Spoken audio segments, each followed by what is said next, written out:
Once upon a time, in the kingdom of Verdantia, nestled between lush green hills and a sparkling river, there lived a young shepherd named Finn.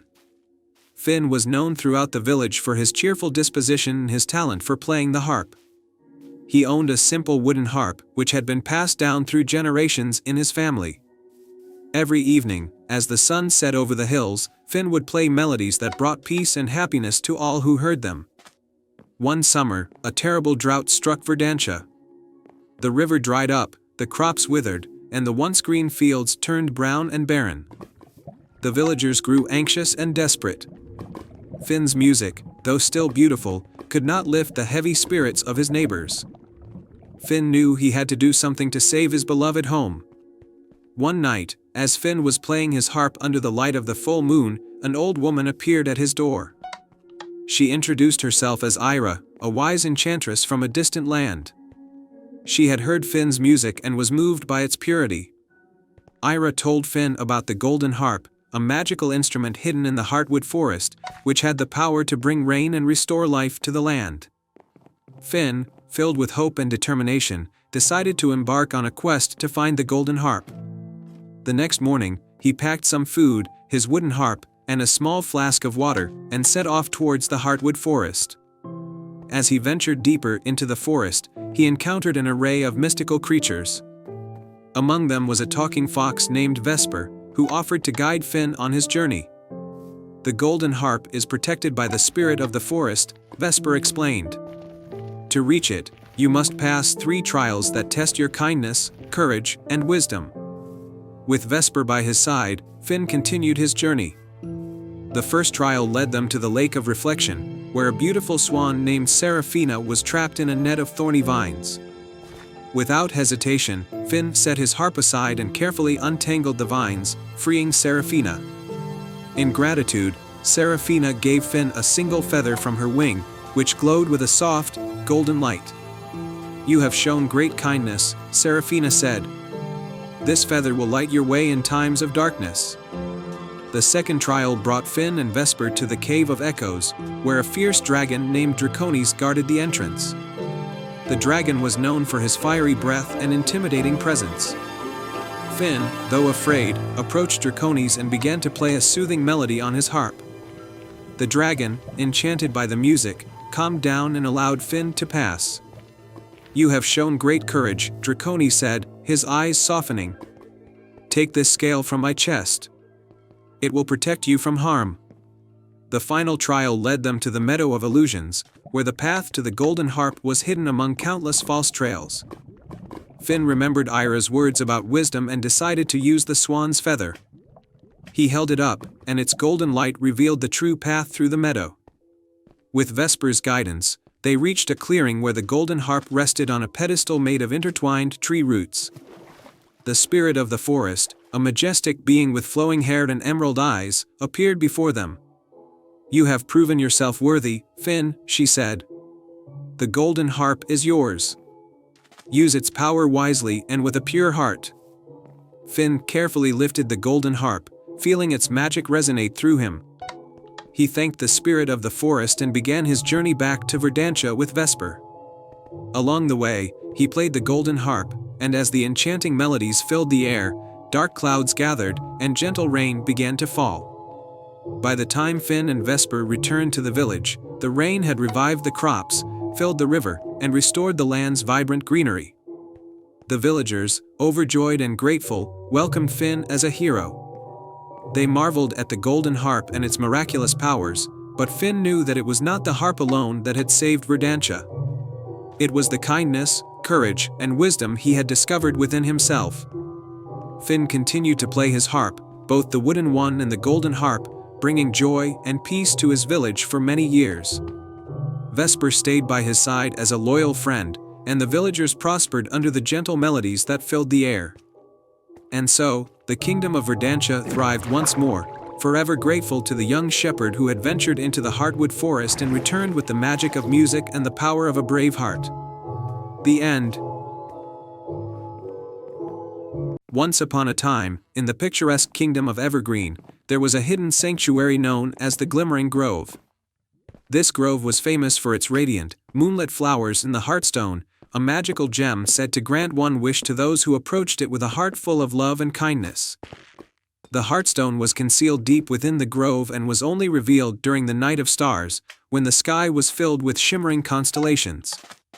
In a cozy cottage on the edge of Evergreen lived a gentle and imaginative girl named Amelia. Amelia was beloved in her village for her kindness and her love of animals. Her best friend was a curious and clever rabbit named Thistle, who was known for his quick thinking and ability to find hidden paths. One evening, as the night of stars approached, Amelia and Thistle discovered a beautifully crafted, silver locket buried beneath a flowering vine in their garden. Inside the locket was a sparkling, crystal key and a note that read, "The Glimmering Grove awaits. Use this key on the night of stars to unlock the Heartstone's magic." Excited by the prospect of finding the Heartstone and making a wish, Amelia and Thistle set out on their journey under the starlit sky. The path to the Glimmering Grove was bathed in the soft light of the stars, guiding them deeper into the forest. As they entered the grove, they were greeted by the magical beauty of the moonlit flowers and the soothing sound of a gentle breeze. However, the path to the Heartstone was guarded by 3 enchanting challenges. The first challenge was the Bridge of Lanterns. This was a bridge made of glowing lanterns that floated above a sparkling river. The lanterns shifted and changed color, and they needed to follow the correct sequence to cross the bridge. Thistle used his sharp eyes to observe the patterns of the lanterns, while Amelia carefully followed his directions. They made their way across the bridge, which shimmered brightly as they stepped on the correct lanterns. On the other side of the river, they faced the second challenge, the Labyrinth of Echoes. They entered a maze of tall, whispering hedges that seemed to change direction as they moved. To find their way out, they needed to listen carefully to the whispers and follow the correct echoes. Amelia and Thistle worked together, with Thistle's keen ears guiding them through the maze. After navigating the twists and turns, they emerged into a serene glade where the Heartstone stood, glowing softly in the moonlight. The final challenge was the riddle of the Heartstone. At the center of the glade stood the Heartstone, surrounded by a ring of glowing flowers. To make their wish, they needed to solve a riddle spoken by the Heartstone itself. "I am not alive, but I grow. I don't have lungs, but I need air. I don't have a mouth, but water can be my friend. What am I?" Amelia thought deeply about the riddle and then answered with a smile, "A flame." The Heartstone's light grew brighter, and a soft, warm glow enveloped them. Amelia and Thistle approached the Heartstone, and Amelia spoke her wish from the heart, "I wish for the happiness and prosperity of everyone in Evergreen. I want to see our village and our land thrive with joy and peace." As Amelia's wish was spoken, the Heartstone's glow expanded, and the magic of the gem spread throughout the Glimmering Grove and beyond. The stars in the sky twinkled more brightly, and a gentle breeze carried the Heartstone's magic across the kingdom.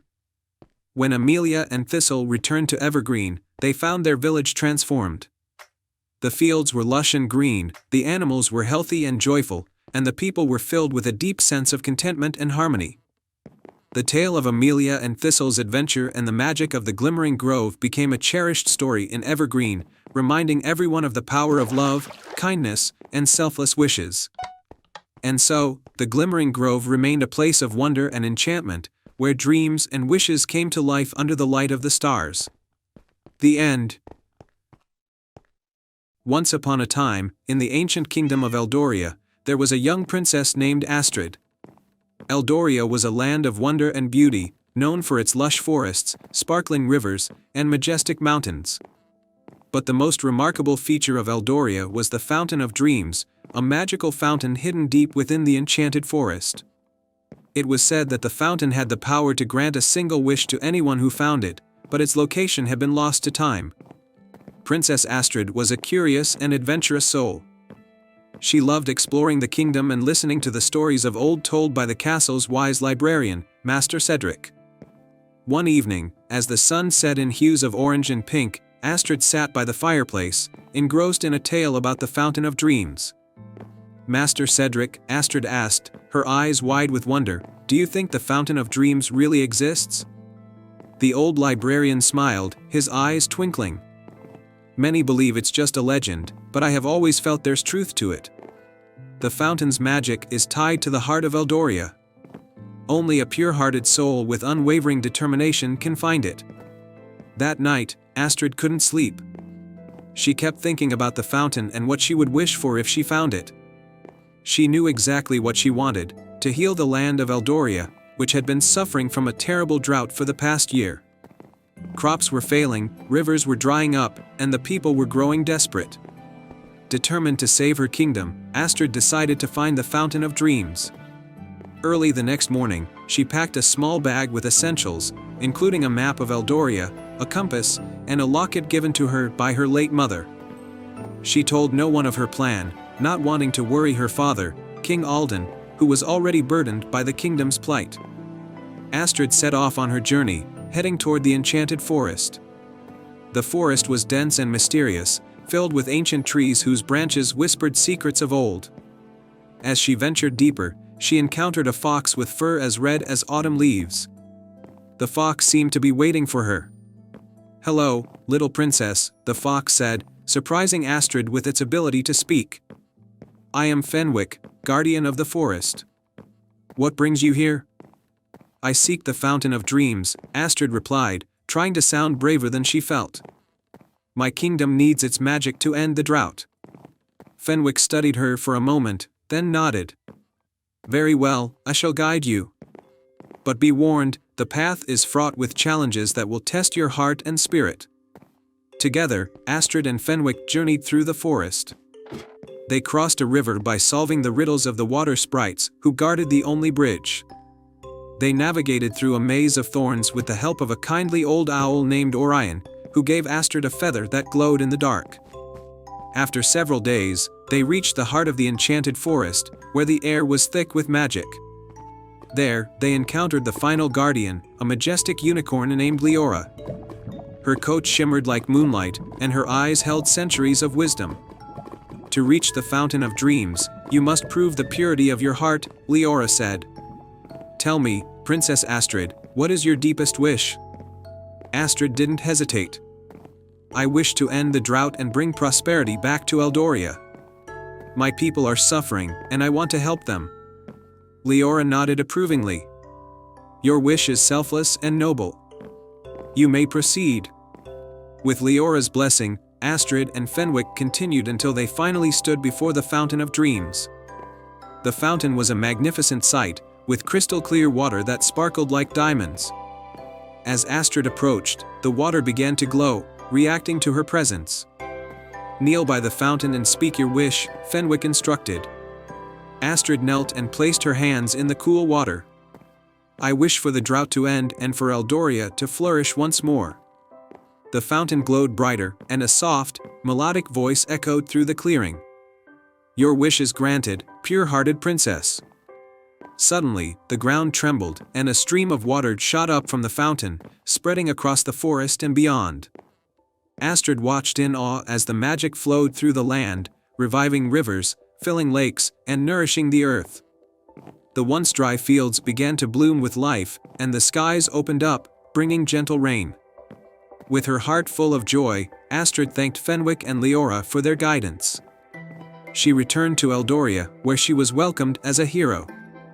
The people rejoiced, and King Alden embraced his daughter, proud of her bravery and selflessness. The kingdom of Eldoria flourished once more, and the story of Princess Astrid's journey to the Fountain of Dreams became a cherished legend, reminding everyone of the power of hope, courage, and a pure heart. And so, under the gentle rain and the blooming flowers, the people of Eldoria lived happily ever after, forever grateful for their brave princess. And they all lived happily ever after. Once upon a time, in a small village nestled at the edge of a great, ancient forest, there was a tree known as the Whispering Tree. It was said that the tree could speak to those who approached it with a pure heart and a humble wish. The villagers believed that the tree held secrets and magic that could change their lives. In the village lived a young boy named Finn. Finn was known for his kindness and his love for helping others. Despite his humble means, he always tried to bring joy to those around him. The village, however, was struggling with a harsh winter, and many of the villagers were facing hardships. Finn wanted to do something to help, but he didn't know where to start. One snowy morning, as Finn walked through the village, he overheard the village elder speaking about the Whispering Tree. The elder mentioned that the tree had not been visited for many years, and its magic might be the key to bringing relief to their struggling village. Determined to find a way to help, Finn set out to find the Whispering Tree. He wrapped himself in a warm cloak and braved the cold, following the winding path into the heart of the ancient forest. The snow crunched beneath his boots, and the trees stood tall and silent, their branches heavy with frost. After a long and arduous journey, Finn finally reached a clearing where the Whispering Tree stood. The tree was enormous, with branches that seemed to touch the sky and leaves that shimmered with a faint, silver glow. Finn approached the tree with reverence and said softly, "Great Whispering Tree, I have come to seek your help for my village. We are suffering, and I wish to bring them relief." As Finn spoke, the tree's leaves rustled gently, and a soothing voice emerged from the trunk. "Young Finn, to grant your wish, you must prove your heart's true desire. There are 3 trials you must complete, each testing your kindness, courage, and wisdom." Finn nodded, ready to accept the challenge. The first trial was the trial of kindness. The tree guided Finn to a small, icy stream where he found a family of ducks struggling to find food. Their pond had frozen over, and they were hungry. Finn used his scarf to create a makeshift feeding area and gathered some seeds and crumbs to feed the ducks.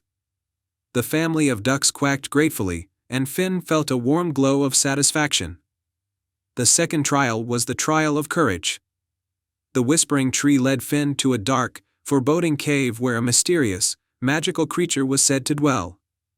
Inside the cave, Finn encountered a timid, glowing fox caught in a net.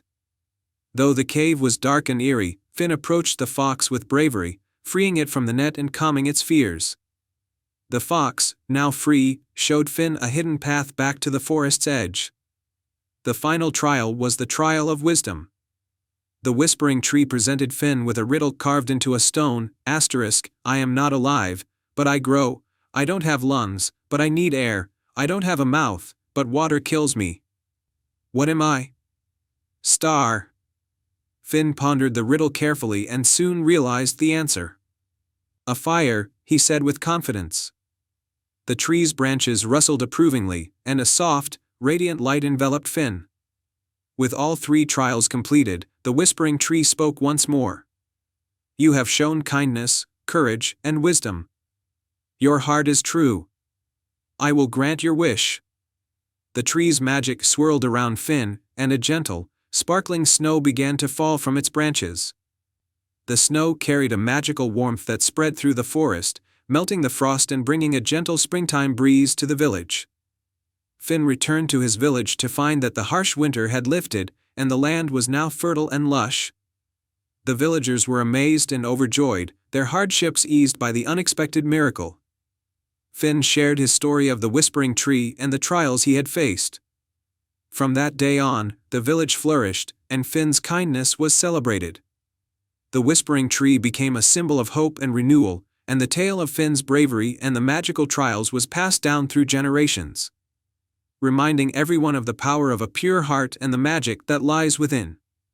And so, the village thrived once more, its fields rich and its people joyful, forever grateful for the heart of a young boy who sought to bring light and warmth to those in need. The end.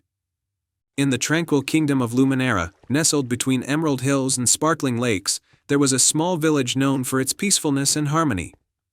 The villagers lived simple lives, their days filled with laughter and joy.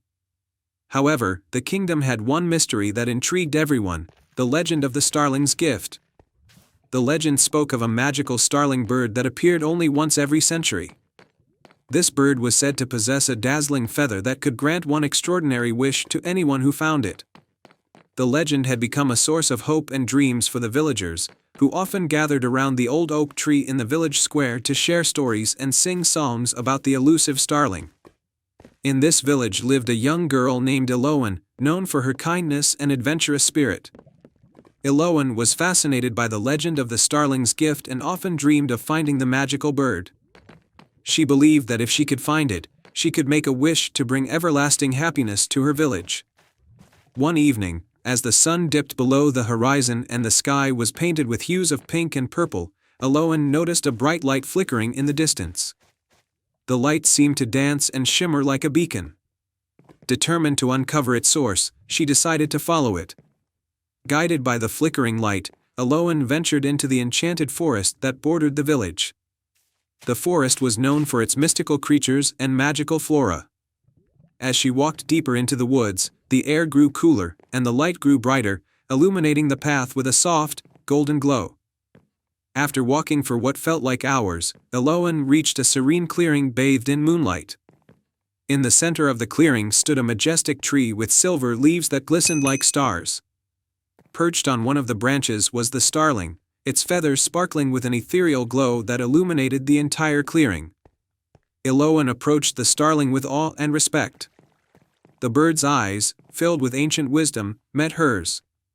As she stepped closer, the starling began to sing a melodious tune, filling the air with a sense of tranquility and wonder. Eloan listened to the song, feeling a deep connection with the magic of the moment. When the starling finished its song, it fluttered down gracefully and perched on Eloan's shoulder. It then gently presented her with a single, shimmering feather. Eloan's heart swelled with gratitude as she accepted the feather, knowing that her wish could soon come true. Before she left, the starling spoke in a soft, melodic voice. "The gift you seek lies not only in the wish but in the heart of the one who makes it. True magic comes from the love and selflessness with which you use it." With the feather safely tucked in her hand, Eloan made her way back to the village. The journey home seemed shorter, the forest paths illuminated by the gentle light of the starling's magic. As she arrived at the village, the villagers gathered around, their faces filled with anticipation. Eloan held up the feather and spoke. "I found the starling and received this magical feather. I wish for our village to be blessed with joy, peace, and prosperity, so that we may always live in harmony." The moment Eloan made her wish, the feather began to glow brightly, and a soft breeze carried its magic throughout the village. The air filled with a sweet fragrance, and the village was bathed in a warm, golden light. The crops flourished, the river sparkled, and the villagers felt a renewed sense of happiness and unity. The magical transformation lasted for generations, and the story of Eloan and the starling's gift became a cherished legend in Luminera. The village thrived, its people forever grateful for the kindness and bravery of one young girl who had sought to make the world a better place. And so, the legend of the starling's gift lived on, a reminder that true magic is found in the selfless heart of those who seek to spread joy and love. Once upon a time, in a land where the mountains kissed the sky and rivers sang sweet lullabies, there was a hidden kingdom known as Verdantia. Verdantia was famous for its lush, enchanted gardens and its friendly inhabitants.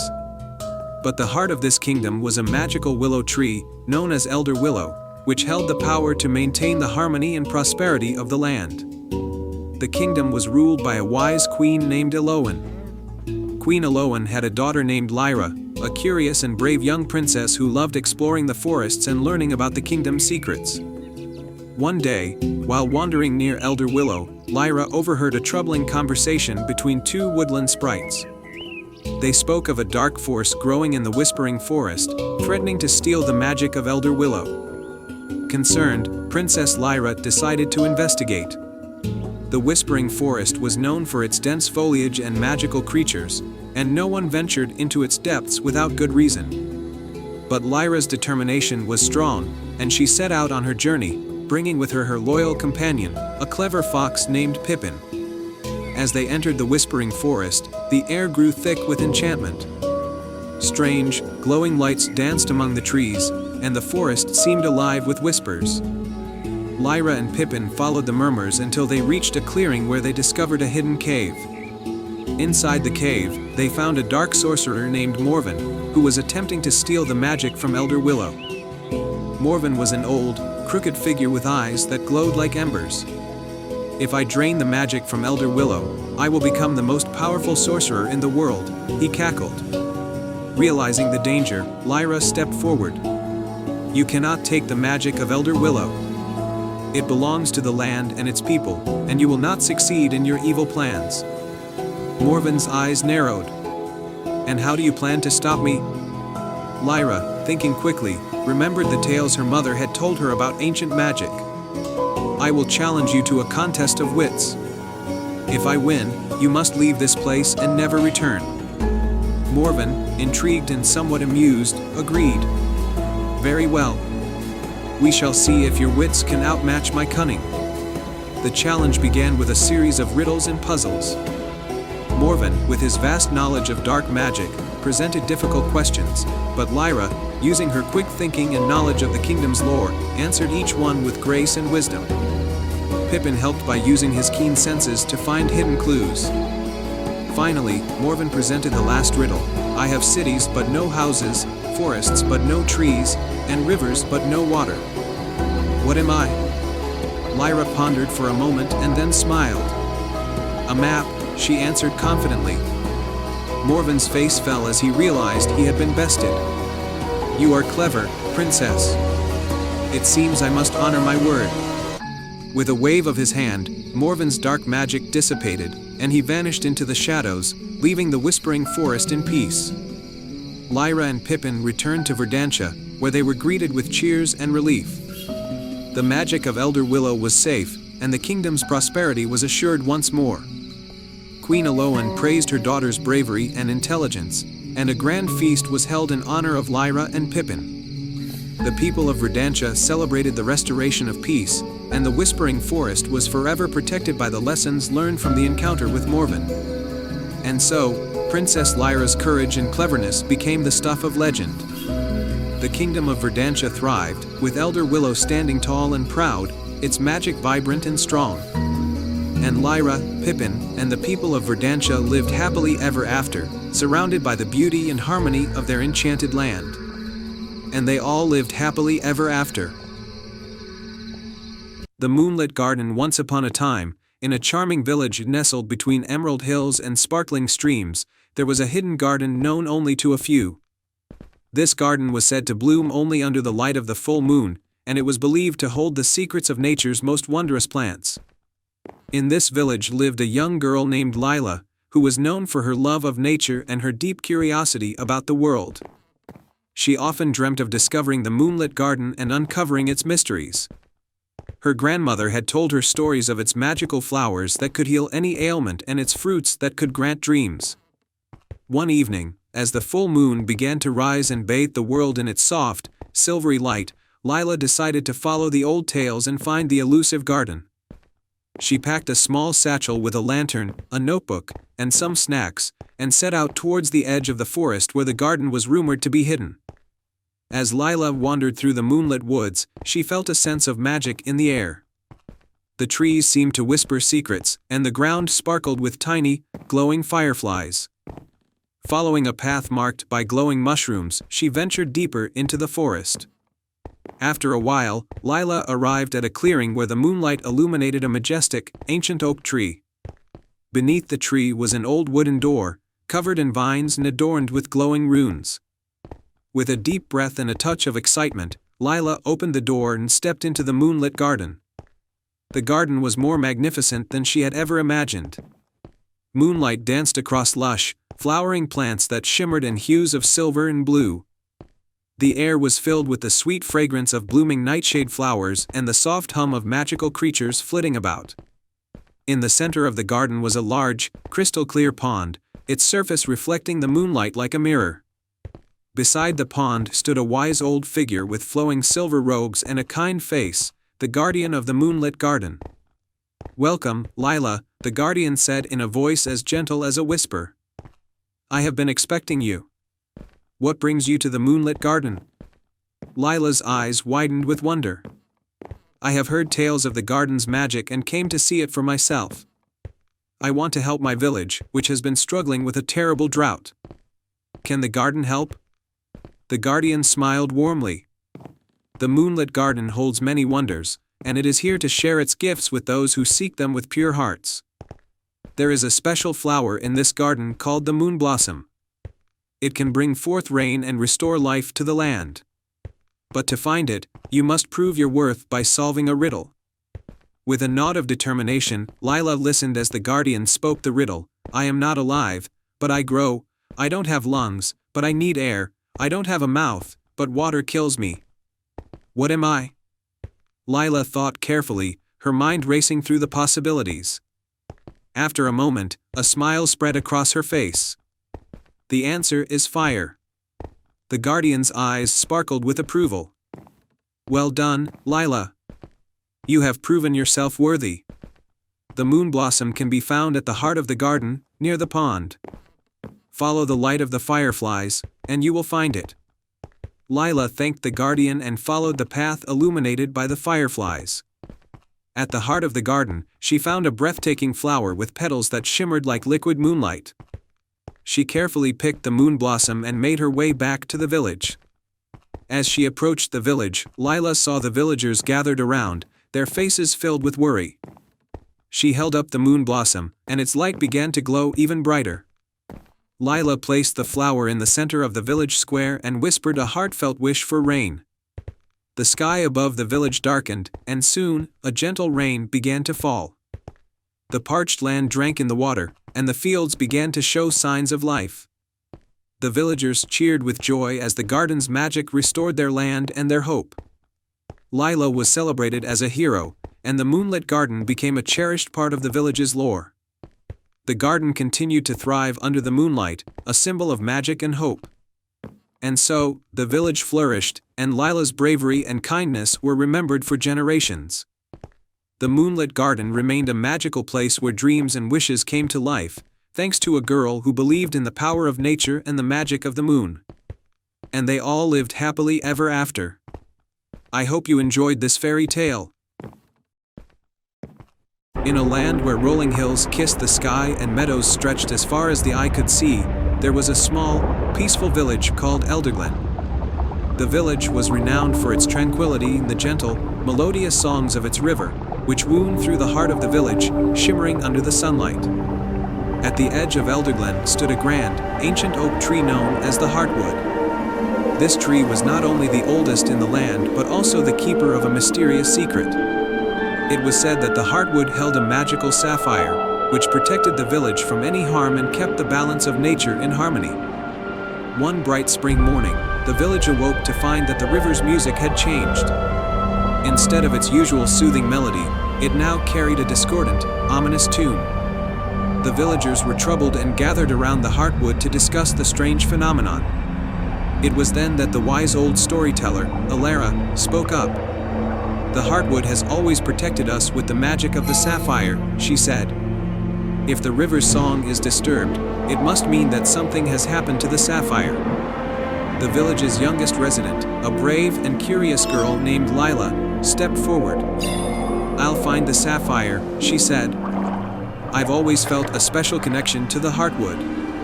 Perhaps I'm meant to help.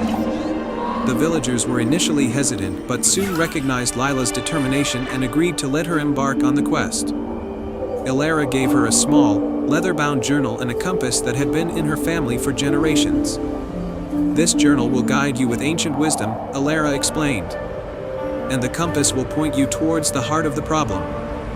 With the journal and compass in hand, Lila set off on her journey.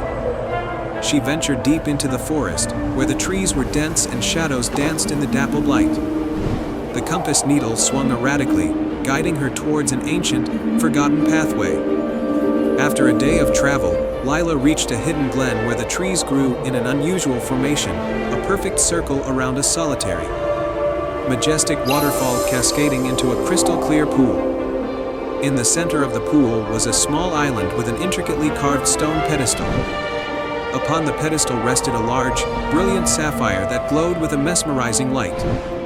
Lila approached the pedestal cautiously and noticed a series of runes inscribed around the base. She opened the journal and began to decipher the runes, which spoke of an ancient spell that bound the sapphire to its protective magic. The runes revealed that the sapphire was in danger of being stolen by a dark sorcerer who sought to disrupt the balance of nature for his own gain. As Lila completed the spell, a shadowy figure emerged from the trees, an old sorcerer with a cloak as dark as the night. His eyes gleamed with malicious intent. "The sapphire belongs to me," he hissed. "It will serve my power, not your village's peace." Determined to protect her home, Lila stood her ground. The sapphire's magic belongs to nature and to those who honor it, she declared. It will not be used for evil. The sorcerer laughed and tried to seize the sapphire, but as his hand reached for it, the sapphire's light flared brightly, casting a protective shield around it.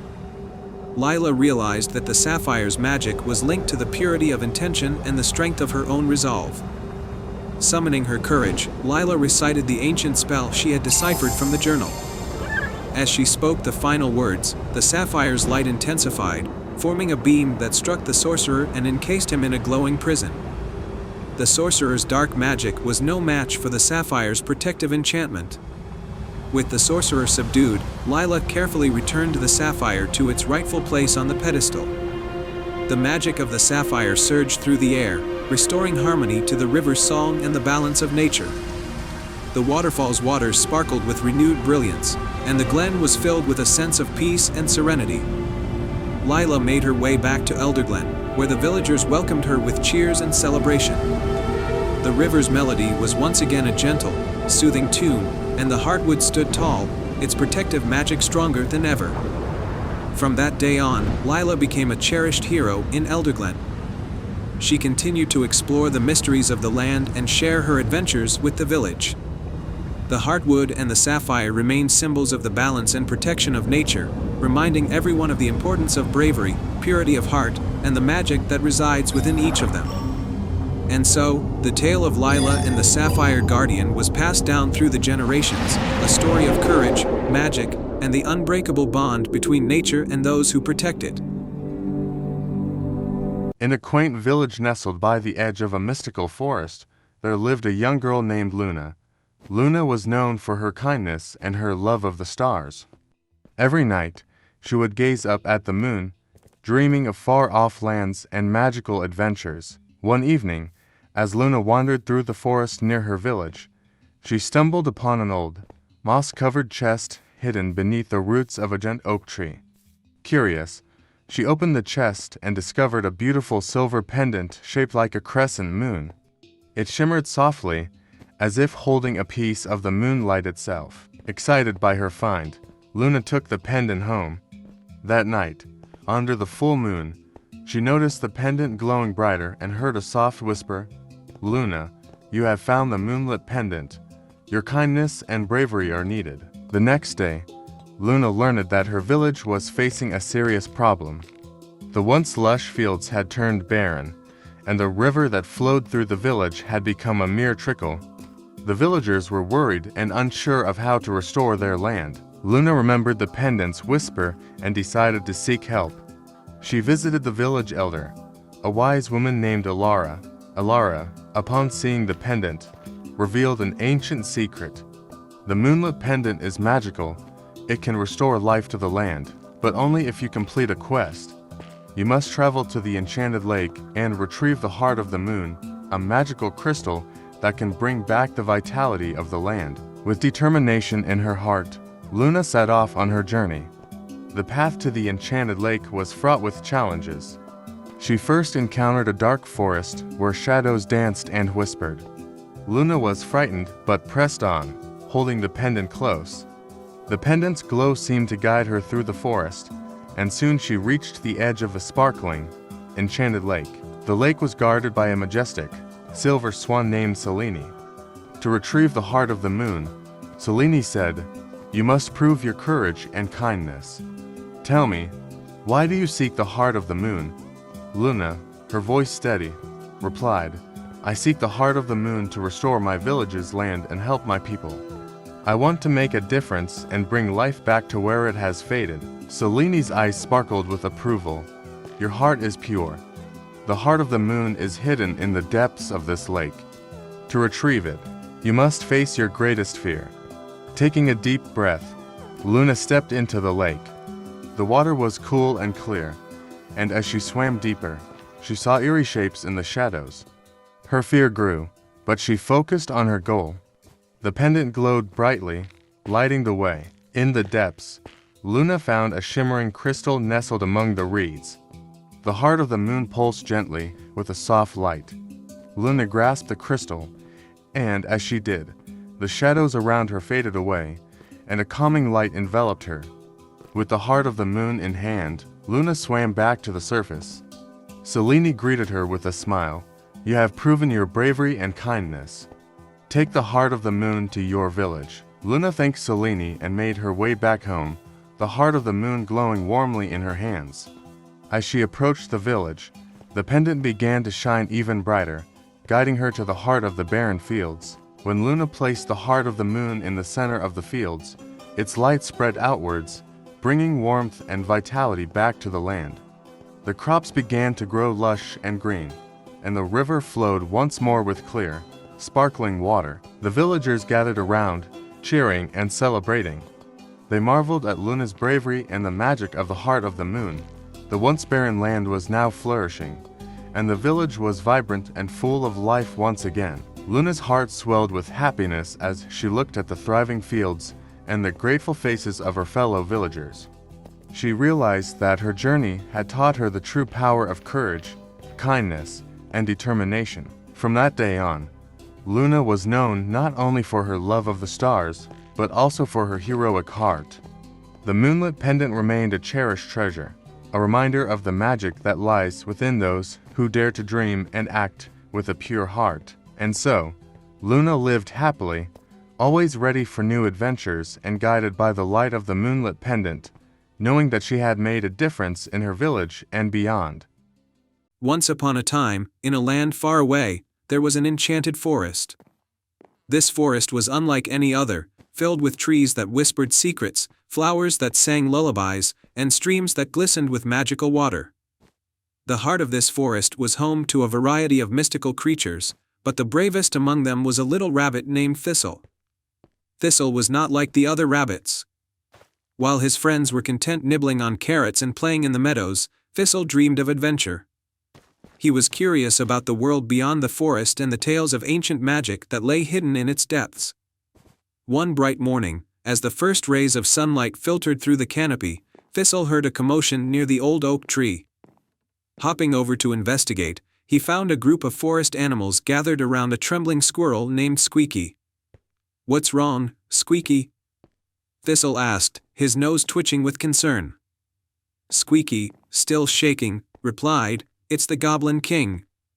He has stolen the crystal of light from the Fairy Queen. Without it, the forest will lose its magic and fall into darkness." The crowd gasped, and whispers of fear spread among them.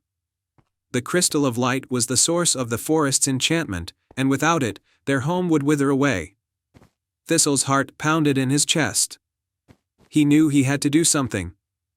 Summoning all his courage, he stepped forward. "I will go to the Goblin King's lair and retrieve the crystal of light." The animals fell silent, stunned by Thistle's bravery. Even the wise old owl, who had seen many seasons come and go, blinked in surprise. With the blessings of his friends and a pouch of magical herbs given by the Fairy Queen, Thistle set off on his journey. He traveled through the whispering woods, where the trees guided him with their soft murmurings, and across the singing meadows, where the flowers cheered him on with their melodies. After a long and arduous trek, Thistle reached the Goblin King's lair, a dark, foreboding cave nestled deep in the Shadow Mountains. The entrance was guarded by two fearsome trolls, their eyes glowing with malice. Thistle's heart raced, but he remembered the Fairy Queen's herbs. Taking a deep breath, he sprinkled the magical dust in the air, causing the trolls to fall into a deep, enchanted sleep. Quietly, he slipped past them and into the cave. Inside, the air was thick with the smell of sulfur, and the walls glowed with an eerie green light. Thistle could hear the Goblin King's sinister laughter echoing through the chambers. Stealthily, he followed the sound until he reached a vast cavern where the Goblin King sat on his throne, the crystal of light clutched in his gnarly hand. Summoning all his courage, Thistle approached the throne. "Goblin King, I have come for the crystal of light. Return it to us, and I will leave you in peace." The Goblin King sneered, his eyes narrowing. "And why should I do that, little rabbit? What can you possibly offer me?" Thistle thought quickly. He remembered the stories of the Goblin King's loneliness and his longing for companionship. "I offer you a friend," Thistle said. "If you return the crystal, I will visit you and keep you company whenever you are lonely." The Goblin King's expression softened, and for a moment, Thistle saw a flicker of hope in his eyes. "Do you promise?" he asked. "I promise," Thistle replied sincerely. With a heavy sigh, the Goblin King handed over the Crystal of Light. "Very well, little rabbit. Take it and save your forest. But remember your promise." Thistle carefully took the crystal and bowed. "I will, Goblin King." "Thank you." Rushing back to the enchanted forest, Thistle held the Crystal of Light high. As he entered the forest, a brilliant glow emanated from the crystal, restoring the magic to every corner of the woodland. The trees began to whisper joyfully, the flowers sang in jubilation, and the stream sparkled with renewed vigor. The animals gathered around, cheering and celebrating Thistle's bravery. The Fairy Queen herself appeared, her wings shimmering with gratitude. "You have saved us all, Thistle. Your bravery and kindness have restored our home." From that day forward, Thistle was hailed as a hero. True to his word, he visited the Goblin King regularly, bringing news and stories from the forest, and over time, they became unlikely friends. And so, the enchanted forest thrived, thanks to the brave little rabbit who dared to follow his heart and believe in the power of friendship and courage. And they all lived happily ever after. Once upon a time, in a quaint village nestled between rolling hills and a shimmering lake, there lived a kind-hearted girl named Lila. Her family was known for their beautiful handcrafted lanterns that illuminated the village during the night. Each lantern was made with love and magic, passed down through generations. One evening, as the sun dipped below the horizon and the village prepared for the annual Lantern Festival, Lila's mother fell ill. Without her guidance, Lila was left to complete the final lantern, a special one meant to bring prosperity and joy to the village for the coming year. Lila worked tirelessly, but as the night grew darker, the lantern remained incomplete. She was just about to give up when she noticed a faint glow coming from the edge of the forest nearby. Curiosity piqued, she decided to follow the light. Through the whispering trees and over the sparkling stream, Lila ventured deeper into the forest until she arrived at a clearing bathed in an ethereal glow. There, hovering above a small, ancient pedestal, was a lantern unlike any she had ever seen. Its light was soft and inviting, with colors dancing like the northern lights. Just as Lila reached out to touch it, a gentle voice spoke from behind her. "Greetings, young one," said a wise old woman with eyes like the twilight sky. "I am the guardian of the enchanted lantern. This lantern holds the magic of dreams and wishes." Lila, surprised but determined, explained her predicament. "I need to complete the lantern for the festival. My mother is ill, and I don't know if I can finish it in time." The guardian listened intently. "This lantern can help you, but its magic must be used wisely. It can grant one wish, but only if it is made with pure intentions and a true heart." Lila thought for a moment. She wished for her village to be blessed with happiness and prosperity for the coming year. With a deep breath, she made her wish and touched the enchanted lantern. The lantern's light grew brighter, and a warm breeze swirled around Lila, carrying the magic of her wish into the night sky. The guardian smiled kindly. "You have chosen well. Your heart is pure, and your wish is selfless." As Lila made her way back to the village, she found that the lantern she had been working on was now glowing with the same magical light she had seen in the forest. With renewed energy, she finished decorating it with intricate patterns and vibrant colors. The Lantern Festival began, and as each lantern was lit, the village was bathed in a warm, enchanting glow. The magic of the enchanted lantern spread throughout the village, bringing joy, prosperity, and a sense of unity. Lila's mother, feeling the magic's touch, began to recover. The village celebrated with great festivities, knowing that their wishes had been granted. Lila's selflessness and the magic of the enchanted lantern had made the festival one to remember.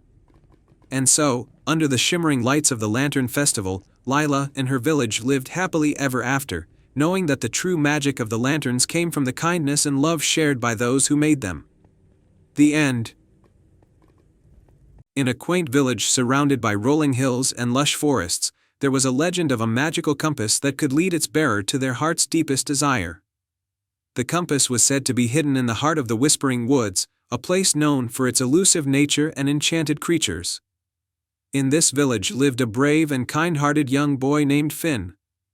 Finn had always dreamed of exploring the world beyond his village, but his family's modest means kept him close to home.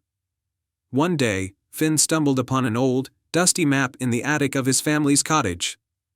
The map had strange markings and led to a place called the Whispering Woods. Excited by the possibility of adventure, Finn decided to follow the map in hopes of finding the enchanted compass. As Finn set off on his journey, the village elder gave him a piece of advice: the Whispering Woods is a place of both wonder and challenge. To find the compass, you must follow your heart and trust in the kindness of others. With the elder's words in mind, Finn entered the Whispering Woods. The trees towered high above him, their leaves rustling softly as if whispering secrets. The path was winding and seemed to change with every step, but Finn kept his eyes on the map and his heart open to the magic around him. After walking for hours, Finn came across a clearing where a majestic, ancient oak tree stood. The tree's bark was covered in intricate carvings of animals and stars, and its branches seemed to reach out towards him. As Finn approached, he heard a soft, melodic humming coming from the tree. The tree spoke in a gentle voice: to find the compass, you must first solve the riddle of the Whispering Woods. Finn listened carefully as the tree continued: I am not alive, but I grow. I do not have lungs, but I need air. I do not have a mouth, but water kills me. What am I? Finn thought hard about the riddle. After a moment, he answered: a fire. The tree's branches swayed, and a hidden door in its trunk opened, revealing a spiral staircase leading down into the earth. With a mix of excitement and trepidation, Finn descended the staircase. At the bottom, he found himself in a beautiful underground cavern filled with glowing crystals and shimmering pools. In the center of the cavern was a pedestal with a golden compass resting on it. The compass had an ornate design and a glass cover that sparkled with an ethereal light. As Finn approached the compass, he noticed a gentle voice speaking from the shadows. A fairy with delicate wings and a shimmering gown emerged. Her name was Lyra, and she was the guardian of the enchanted compass. The compass you seek is indeed magical, Lyra said. But it can only be used by someone with a pure heart and noble intentions. To prove yourself worthy, you must perform an act of kindness in this enchanted realm. Finn looked around the cavern and saw a small, injured creature, a tiny dragon with iridescent scales and a wounded wing. Without hesitation, Finn gently picked up the dragon and examined its injury. Using the herbs and salves he had brought with him, he carefully tended to the dragon's wound. As Finn worked, the dragon's scales began to glow softly, and its breathing became steady. When Finn was finished, the dragon looked up at him with grateful eyes. Lyra, watching the scene, smiled warmly. You have shown great compassion and kindness. The compass is yours to use. The fairy handed Finn the enchanted compass. As he held it, the compass began to glow brightly, and its needle swung around until it pointed towards the north. Finn knew that this was the direction he needed to follow. With the compass guiding him, Finn made his way out of the cavern and back to the surface.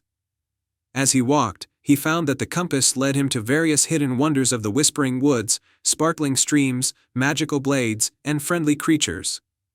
Each discovery brought him joy and a deeper appreciation for the magic of the world around him. After a long journey, Finn arrived at a breathtaking viewpoint overlooking the vast landscape beyond his village. The compass had led him to a place where he could see the beauty and adventure that lay ahead. Finn realized that his heart's deepest desire was not just to explore the world, but to share its wonders with others. With this newfound understanding, Finn returned to his village with stories of his adventure and the magical compass. He used the compass to help guide others on their own journeys, teaching them about the importance of kindness, curiosity, and the magic that exists in every corner of the world. And so, the legend of the enchanted compass lived on, inspiring many to follow their hearts and discover the magic within themselves. Finn's adventure became a cherished tale, reminding everyone that sometimes, the true magic lies in the kindness we show and the wonders we share with those around us. Once upon a time, in a quaint village surrounded by dense forests and rolling hills, there lived a kind-hearted woodcutter named Alden. Alden was known for his generosity and gentle nature. He always lent a helping hand to those in need, and his warm smile was a beacon of hope in the village. One evening, as Alden was returning home from the forest, he noticed a faint, ethereal glow emanating from deep within the woods. Curious, he decided to follow the light. As he ventured further, the glow grew brighter, leading him to a hidden clearing. In the center of the clearing stood an ancient, moss-covered fountain that sparkled with an otherworldly light. As Alden approached the fountain, a melodious voice echoed through the clearing. "Kind-hearted Alden, you have been chosen for a special task." The voice belonged to a beautiful water nymph named Lyria, who emerged gracefully from the fountain. Her hair flowed like liquid silver, and her eyes shone with wisdom and kindness. Many years ago, Lyria began, this fountain was enchanted by a powerful sorceress to grant wishes to those pure of heart. But the magic of the fountain is fading, and only a truly selfless act can restore its power. You, Alden, have the heart and spirit to undertake this quest. Alden, though taken aback by the sudden responsibility, nodded resolutely. "Tell me what I must do, and I will do it," he said. Lyria smiled warmly. "You must journey to the peak of Mount Alicia and retrieve the Crystal of Eternal Light. This crystal holds the power to rejuvenate the fountain and restore its magic. The path is fraught with dangers and challenges, but I believe in your courage and kindness." With a heart full of determination, Alden set off on his journey the next morning. The villagers, hearing of his noble quest, offered him provisions and well wishes. Alden's faithful dog, Bramble, accompanied him, ready to face the unknown. As Alden and Bramble ventured deeper into the forest, they encountered various obstacles. They crossed a rickety bridge over a deep chasm, narrowly avoiding a fall into the abyss. They navigated through a dense thicket, where thorny vines seemed determined to block their path. One afternoon, they came across a group of forest creatures trapped in a hunter's net. Squirrels, rabbits, and birds all looked at Alden with pleading eyes. Without hesitation, Alden used his axe to carefully cut the net, freeing the creatures. They chittered and chirped their thanks, and a wise old owl approached him. "You have shown great kindness," the owl hooted. "Take this feather. It will guide you through the darkest paths." Alden accepted the feather gratefully and continued his journey. As night fell, Alden and Bramble made camp under a canopy of stars. Alden thought of his village, the faces of the people he loved, and the importance of his quest. He knew he had to succeed, not just for the fountain, but for the hope and joy it would bring to everyone. The next day, they reached the base of Mount Alicia. The mountain loomed high above them, its peak shrouded in mist. The climb was steep and treacherous, with loose rocks and narrow ledges. But Alden's resolve never wavered. Using the owl's feather as a guide, he found the safest paths and pressed on. Halfway up the mountain, they encountered a fearsome griffin with golden feathers and sharp claws. The griffin guarded the path, its eyes blazing with intensity. "Who dares to trespass on Mount Alicia?" it roared. Alden stepped forward, his voice steady. "I am Alden, a humble woodcutter on a quest to retrieve the Crystal of Eternal Light. I seek it not for myself, but to restore the magic of the enchanted fountain and bring hope to my village." The griffin regarded him for a moment, then nodded. "Your heart is true, Alden. You may pass, but beware of the final trial that awaits you at the peak." With the griffin's warning in mind, Alden and Bramble continued their ascent. As they neared the summit, the air grew colder, and a sense of foreboding filled the air. At last, they reached the peak and saw the Crystal of Eternal Light, glowing brilliantly atop a pedestal of ice. However, before Alden could approach the crystal, a fierce blizzard began to swirl around them. Out of the storm emerged a towering ice golem, its eyes gleaming with icy malice. "Only the worthy may claim the crystal," the golem rumbled. Alden knew he had to prove his worth. He stood tall and spoke with unwavering conviction. "I have come this far to bring hope and joy to my village.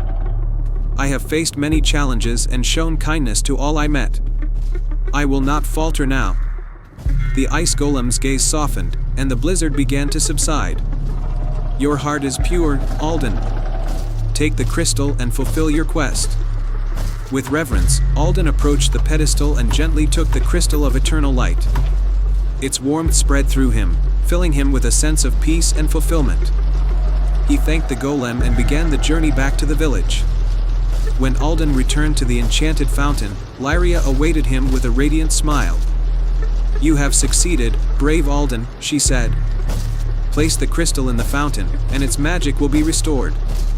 Alden did as instructed, placing the crystal in the center of the fountain. Instantly, a burst of light enveloped the clearing, and the water began to sparkle with renewed magic. The fountain's glow spread throughout the forest, bringing life and vitality to every corner of the land. The villagers rejoiced as flowers bloomed, trees flourished, and the air was filled with the sweet scent of renewal. The enchanted fountain, now fully restored, continued to grant wishes to those pure of heart, bringing hope and joy to all. Alden returned to his humble life as a woodcutter, his heart forever touched by the adventure. He knew that true magic lay not just in enchanted crystals, but in the kindness and courage of ordinary people. And so, the village thrived under the watchful glow of the enchanted fountain, and the tale of Alden's bravery was passed down through generations. The land of Everwyn flourished, a testament to the power of selflessness and the enduring spirit of hope. And they all lived happily ever after. And they all lived happily ever after. Once upon a time, in a charming village nestled at the edge of a vast, mystical forest, there was an enchanted garden that no one had seen for many years. The garden was said to be filled with magical flowers and guarded by a wise old owl who could answer any question. In this village lived a small, timid hedgehog named Hazel. Hazel was known for her curiosity and her kind heart. Every day, she would listen to the stories the elder animals told about the enchanted garden and dream of exploring it one day. However, she was always too afraid to venture into the forest, fearing what might be lurking in the dark woods. One sunny morning, the village faced a problem. The crops were not growing as they should, and the villagers were worried. The only hope they had was the enchanted garden, which was rumored to have plants with magical properties that could restore the land. The village elder called a meeting and announced, "We need someone brave to find the enchanted garden and bring back a magical flower. Who among us will take on this quest?" Hazel's heart raced. She longed to help her village, but was afraid of the journey through the forest. Despite her fears, Hazel decided to step forward. "I will find the enchanted garden and bring back a magical flower." The villagers were surprised but cheered for Hazel. The elder gave her a small, ancient map that showed the way to the garden. With a determined heart and a small satchel for the magical flower, Hazel set off on her journey. As Hazel entered the forest, the trees seemed to whisper around her. She followed the map's directions, carefully navigating through the thick underbrush and overgrown paths. The forest was beautiful, but also mysterious, with every shadow seeming to hide a secret. After a while, Hazel came across a shimmering stream. The map indicated she needed to cross it, but there was no bridge. Just as she was wondering how to get across, a friendly beaver named Benny appeared. "Hello, little hedgehog," Benny said with a warm smile. "I see you need to cross the stream. I can help you, but first, tell me why you're traveling through the forest." Hazel explained her quest to find the enchanted garden and bring back a magical flower to save her village. Benny, impressed by her bravery, offered to help. Using his skills, he built a sturdy raft from fallen branches and logs. Hazel thanked Benny and crossed the stream safely. Continuing her journey, Hazel reached the edge of a dense thicket. According to the map, the enchanted garden was hidden within. As she pushed through the thicket, she heard a soft, melodious voice singing. Following the sound, Hazel found a beautiful golden bird perched on a low branch. "Welcome, traveler," the golden bird said. "To enter the enchanted garden, you must answer a riddle. What can you hold in your right hand but never in your left?" Hazel thought for a moment and then smiled. "My left hand." The golden bird chirped happily and fluttered its wings. "You may enter." Hazel carefully made her way through the thicket and emerged into the enchanted garden. The sight was breathtaking. The garden was filled with vibrant flowers that glowed with a soft, otherworldly light. In the center was a grand, crystal fountain that sparkled in the sunlight. Hazel spotted a large, radiant flower in the center of the garden. It was the most beautiful flower she had ever seen, with petals that shimmered in every color of the rainbow. She knew this was the magical flower she needed. As Hazel approached the flower, a wise old owl perched on a nearby tree spoke. "You have done well to find the enchanted garden, but taking the magical flower is not enough. You must also make a wish for the well-being of your village." Hazel closed her eyes and wished with all her heart for the village's crops to flourish and for the land to be restored. The owl nodded in approval, and the magical flower's light grew even brighter. With the flower safely in her satchel, Hazel made her way back to the village. The journey home seemed shorter, and the forest seemed less intimidating. She crossed the stream again, thanked Benny, and returned to the village. As Hazel presented the magical flower to the elder, a wave of warmth and light spread through the village. The crops began to grow lush and green, and the land was restored to its former beauty. The villagers celebrated Hazel's bravery with a grand feast. They thanked her for saving their village and admired her courage. The elder spoke, "Hazel, you have shown us that even the smallest among us can achieve great things with a brave heart." From that day on, Hazel was no longer timid, but was known for her courage and kindness. The enchanted garden remained a symbol of hope and magic, and Hazel's story was told for generations to come. And so, Hazel lived happily in her village, always ready for new adventures and eager to help others in need. The enchanted garden continued to bloom with magic, and the village thrived under its blessing. Once upon a time, in a kingdom where the skies were painted with stars and the moonlight danced across silver lakes, there was a hidden valley known as Etheria. This valley was blessed with a wondrous feature, a bridge made entirely of stardust. Each night, the bridge shimmered with 1,000 colors, connecting the realm of the ordinary with the land of dreams. In a quaint village at the edge of Etheria, lived a curious young girl named Leora. Leora loved gazing at the stars and often wondered what lay beyond the starry bridge. The villagers spoke of magical beings and enchanted lands, but no one had ever ventured across the bridge and returned to tell the tale. One evening, as the sky turned a deep indigo and the first stars began to twinkle, Leora decided it was time to uncover the secrets of the bridge. She packed a small bag with essentials, a lantern, a notebook, and a piece of honey cake her grandmother had baked. With a heart full of excitement and a touch of trepidation, she set off towards the glittering bridge. As Leora stepped onto the bridge, she felt a tingling sensation beneath her feet. The stardust was warm and soft, like stepping onto a cloud. The bridge sparkled with every step she took, and she marveled at how it seemed to pulse with the rhythm of the night. The journey across the bridge was enchanting. The stardust beneath her shimmered in hues of violet and gold, and the air was filled with the soft melodies of celestial music. As Leora approached the end of the bridge, she noticed a magnificent castle floating in the air, surrounded by clouds that sparkled like diamonds. This was the realm of dreams, a place where imagination and reality danced together. Upon reaching the castle, Leora was greeted by a graceful fairy named Lyra. Lyra had wings that glowed like moonlight and a crown of twinkling stars. "Welcome to the dream realm," Lyra said with a warm smile. "I am Lyra, and I've been expecting you." Leora was taken aback. "You were expecting me?" Lyra nodded. "Yes, the stars have whispered of your arrival. We need your help, Leora. Our dream realm is in trouble. The Dream Stone, which powers our world and keeps dreams alive, has been stolen by the Shadow of Woe." Leora's eyes widened. "The Shadow of Woe? What can I do to help?" Lyra's expression was serious but hopeful. "The Shadow of Woe resides in the gloomy cavern, deep within the forest of forgotten dreams. To retrieve the Dream Stone, you must face 3 challenges that test your courage, wisdom, and kindness." Without hesitation, Leora agreed to help. Lyra gave her a magical compass that would guide her through the forest and offered a piece of moonlight to light her path.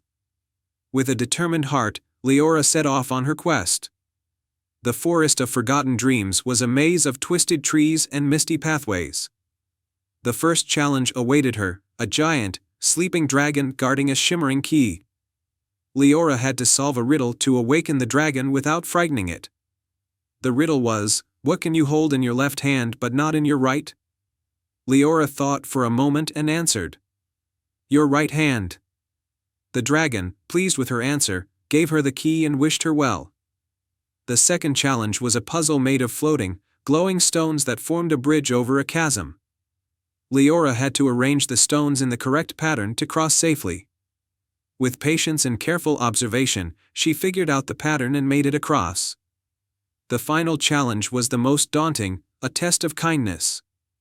The shadow of woe had transformed the forest creatures into gloomy, despairing beings. Leora had to lift their spirits by sharing stories of hope and joy. As she spoke of her village and the wonders of the starry bridge, the creatures began to smile and regain their light. Even the shadow of woe felt a change in its heart. When Leora reached the gloomy cavern, she found the dreamstone hidden in a dark, cold corner. As she reached for it, the shadow of woe appeared, its form flickering with sadness and anger. Leora took a deep breath and spoke kindly to the shadow. I know you're not truly wicked. You've been lonely and forgotten. Let us help you find joy again. The shadow of woe's dark form began to soften. With Leora's encouragement, the shadow transformed back into a gentle spirit. It revealed that it had stolen the dreamstone out of desperation, hoping to be remembered. Leora offered her friendship and promised that it would always have a place in the dream realm. With the dreamstone in hand, Leora returned to the castle. The dreamstone was restored to its rightful place, and the dream realm once again shimmered with vibrant colors and joyful dreams. Lyra and the other inhabitants of the realm celebrated Leora's bravery and kindness. As a token of their gratitude, Lyra granted Leora a special gift, a small vial of stardust that would allow her to visit the dream realm whenever she wished. Leora thanked Lyra and the inhabitants of the dream realm before making her way back across the starry bridge. When she returned to her village, Leora shared her adventure with the villagers, inspiring them with stories of the dream realm and the magic of the starry bridge. And each night, as she gazed up at the stars, she knew that the bridge was not just a path between worlds but a symbol of the magic that lies in the courage and kindness of a single heart. Once upon a time, in a quiet village nestled by the edge of an ancient forest, there was a peculiar shop known as the Lantern of Lost Wishes. The shop was run by an elderly woman named Mabel, who was renowned for her mysterious and enchanting collection of magical items. The centerpiece of the shop was a delicate lantern that glowed with a soft, golden light. The villagers believed that this lantern had the power to grant lost wishes and bring forgotten dreams to life. In this village lived a young boy named Oliver. Oliver was known for his boundless curiosity and his love of stories. Despite his cheerful demeanor, Oliver had a secret wish that had been buried deep within his heart for as long as he could remember. He wished to find his long-lost brother, Elias, who had disappeared many years ago. One chilly autumn evening, as the first stars began to twinkle in the twilight sky, Oliver decided to visit Mabel's shop. He hoped that the lantern might hold a clue to finding Elias. The shop was filled with the scent of old books and spices. And Mabel greeted Oliver with a warm smile. "Welcome, young Oliver," Mabel said kindly. "I sense that you seek something important." Oliver nodded, his heart pounding with hope and fear. "I want to find my brother, Elias. I've heard that your lantern can grant lost wishes. Can it help me?" Mabel's eyes twinkled with understanding. The Lantern of Lost Wishes has indeed brought hope to many. However, it can only reveal its magic to those who approach it with a pure heart and a sincere wish. If you are truly determined, you may find what you seek. Mabel handed Oliver a small, ornate key. This key will unlock the lantern's magic. But remember, the lantern reveals what you need, not necessarily what you expect. Approach it with an open heart and follow where it leads. Oliver thanked Mabel and, with the key in hand, made his way home. That night, under the light of the full moon, he carefully unlocked the lantern and watched as its golden light filled the room. As the lantern glowed brighter, Oliver noticed that it began to project shimmering images on the walls, images of distant places, hidden paths, and a figure that looked strikingly familiar. The images formed a map, showing a route through the ancient forest and leading to a secluded cabin. Oliver felt a surge of excitement and determination. The next morning, he set out on the journey outlined by the lantern, guided by the hope of finding Elias. The path through the forest was long and winding, but Oliver's heart remained steadfast. He followed the map's directions, encountering various challenges along the way: a deep river that he crossed using a fallen tree, a steep hill that he climbed with the help of a kind deer, and a dark cave that he navigated with a lantern he had brought along. At last, Oliver reached the secluded cabin shown on the map. It was a small, charming place surrounded by wildflowers and bathed in the golden light of the setting sun. As Oliver approached the cabin, he noticed a figure sitting on the porch, reading a book. His heart skipped a beat as he recognized the figure, Elias. Tears of joy filled Oliver's eyes as he called out to his brother. Elias looked up, and a look of astonishment and joy crossed his face. "Oliver? Is that you?" Elias exclaimed, rushing to embrace his brother.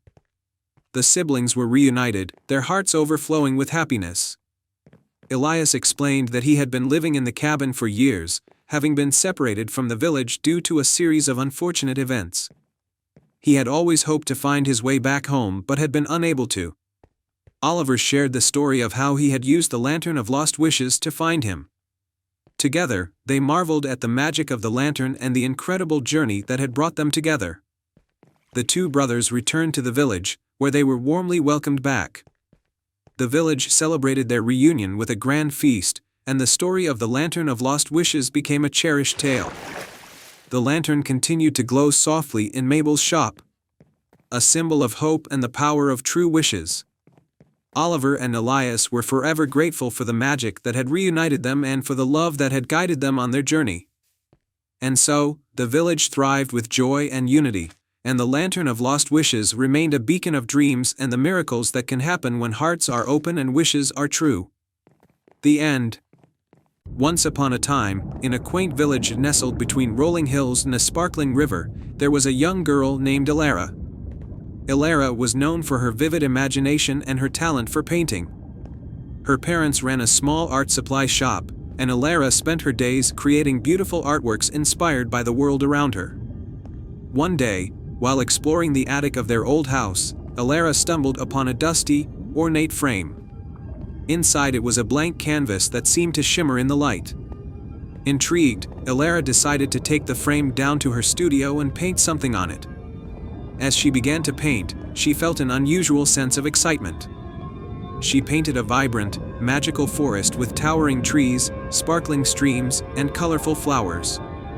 As she added the final touch, a magnificent golden phoenix, the canvas glowed brightly. Suddenly, the painting came to life, and Elara found herself standing in the very forest she had just painted. Elara was amazed by the beauty of the enchanted forest. She wandered through the trees, marveling at the crystal-clear streams and the melodious songs of the birds. As she explored, she met a talking squirrel named Pip. Pip explained that she had entered the enchanted forest, a magical place that existed in the world of her imagination. However, Pip also warned her of a great danger. The enchanted forest was under threat from a dark sorcerer named Malakar, who sought to drain the forest's magic to increase his own power. The only way to save the forest was to find the Crystal of Light, hidden deep within the Cave of Echoes. Determined to save the beautiful world she had created, Elara agreed to embark on the quest to find the Crystal of Light. Pip offered to be her guide, and together they set off on their adventure. Their journey was filled with challenges and obstacles. They had to cross the Bridge of Illusions, which played tricks on their eyes and made it difficult to find the correct path. Elara used her creativity to visualize the true bridge and guide them safely across. Next, they encountered the Garden of Whispers, where enchanted flowers whispered distracting and confusing thoughts. Elara focused on the soothing sound of a babbling brook, helping her stay calm and lead Pip through the garden without losing their way. Finally, they reached the entrance to the Cave of Echoes. The cave was dark and foreboding, with eerie echoes that seemed to come from all directions. Pip cautioned Alara that the echoes could lead them astray, but Alara had an idea. She began to sing a simple, cheerful tune. Her song echoed through the cave, creating a melody that they could follow. As they ventured deeper into the cave, they encountered Malachar. The dark sorcerer was a tall, shadowy figure with eyes that glowed with malice. He tried to stop them by casting dark spells, but Alara's song seemed to weaken his magic. With Pip's encouragement, Alara continued to sing, her voice growing stronger and more confident. Eventually, they reached a hidden chamber deep within the cave. In the center of the chamber was the crystal of light, glowing with a brilliant, pure light. Malachar tried to seize it, but Alara's song reached its crescendo, and the crystal's light intensified. The light overwhelmed Malachar, banishing him from the enchanted forest forever. With the crystal of light in her hands, Alara felt a surge of energy and creativity. She and Pip made their way back to the forest, where she placed the crystal on a pedestal at the heart of the enchanted forest. The forest came alive with vibrant colors and renewed magic. The trees grew taller, the flowers bloomed brighter, and the stream sparkled like diamonds. Alara bid farewell to Pip and the magical creatures of the enchanted forest, knowing that she could return whenever she wished through her enchanted painting. She stepped back through the frame and found herself in her studio once more. From that day on, Alara's paintings were more vibrant and alive than ever before. She shared the story of her adventure with the villagers, inspiring them with her courage and creativity. The enchanted painting became a treasured family heirloom, passed down through generations, reminding everyone of the power of imagination and the magic that lies within each of us.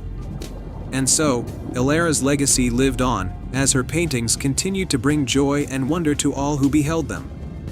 The enchanted forest flourished, protected by the light of creativity and the heart of a brave young girl who believed in the magic of her own imagination. The end. Once upon a time, in a land of rolling hills and endless meadows, there was a peaceful village called Meadowbrook. Nestled in the heart of this village was an ancient oak tree known as the Wisdom Tree. This tree was said to hold the knowledge of the ages and granted guidance to those who sought it with a pure heart. In Meadowbrook lived a young boy named Finn, who was known for his boundless curiosity and his knack for helping others. Finn had a special bond with the animals of the village, and his best friend was a clever raccoon named Pip. One day, as Finn and Pip were playing near the Wisdom Tree, they noticed that its leaves were turning a sickly yellow, and its once strong branches drooped. The tree's magic seemed to be fading, and the village began to suffer as a result. Crops were failing, and the river that flowed through Meadowbrook had turned a murky brown. Finn knew that something had to be done. He approached the Wisdom Tree and asked, "What has happened to you? How can we help?" To Finn's surprise, the tree spoke in a gentle, rustling voice. "A dark spell has been cast upon me by the Shadow Sorcerer, who seeks to drain the land of its magic. To restore my strength, you must retrieve the heart of the forest, a magical gem hidden deep within the enchanted caverns. Only someone with true courage and a kind heart can succeed." Determined to save the Wisdom Tree in Meadowbrook, Finn and Pip set off on their quest. They journeyed through the enchanted forest, where the trees whispered ancient secrets and the path seemed to shift and change. Their first challenge was the trial of courage. They came across a deep, dark chasm with a rickety rope bridge swaying in the breeze. Pip, though frightened, offered encouragement. Finn took a deep breath and led the way across the bridge, step by step. The bridge creaked and swayed, but Finn's determination and Pip's support helped them cross safely. On the other side, they found the entrance to the enchanted caverns. As they entered, they faced the second challenge, the trial of wisdom. The cavern walls were lined with glowing crystals, and a giant stone guardian blocked their path. The guardian spoke in a deep voice, "To pass, answer this riddle. I have keys, but open no locks. I have space, but no room. You can enter, but you can't leave. What am I?" Finn thought carefully and then answered, "A piano." The stone guardian's eyes glowed with approval, and he stepped aside, allowing them to proceed. Deeper into the caverns, they encountered the final challenge, the trial of kindness. They found themselves in a chamber where a sorrowful spirit was trapped. The spirit had been cursed by the shadow sorcerer and was bound to guard the heart of the forest. Finn and Pip approached the spirit with empathy and kindness. Finn spoke gently, "We're here to help you and restore the magic. Can you guide us to the heart of the forest?" Moved by Finn's compassion, the spirit guided them to a hidden alcove where the heart of the forest lay. The gem was radiating a soft, golden light, but it was surrounded by a dark aura. Finn carefully picked up the gem, and as he did, the dark aura dissipated, revealing the gem's true brilliance. With the heart of the forest in hand, Finn and Pip returned to the wisdom tree. The tree's leaves began to turn vibrant green once more, and its branches reached towards the sky with renewed strength. The river cleared, and the crops began to flourish again.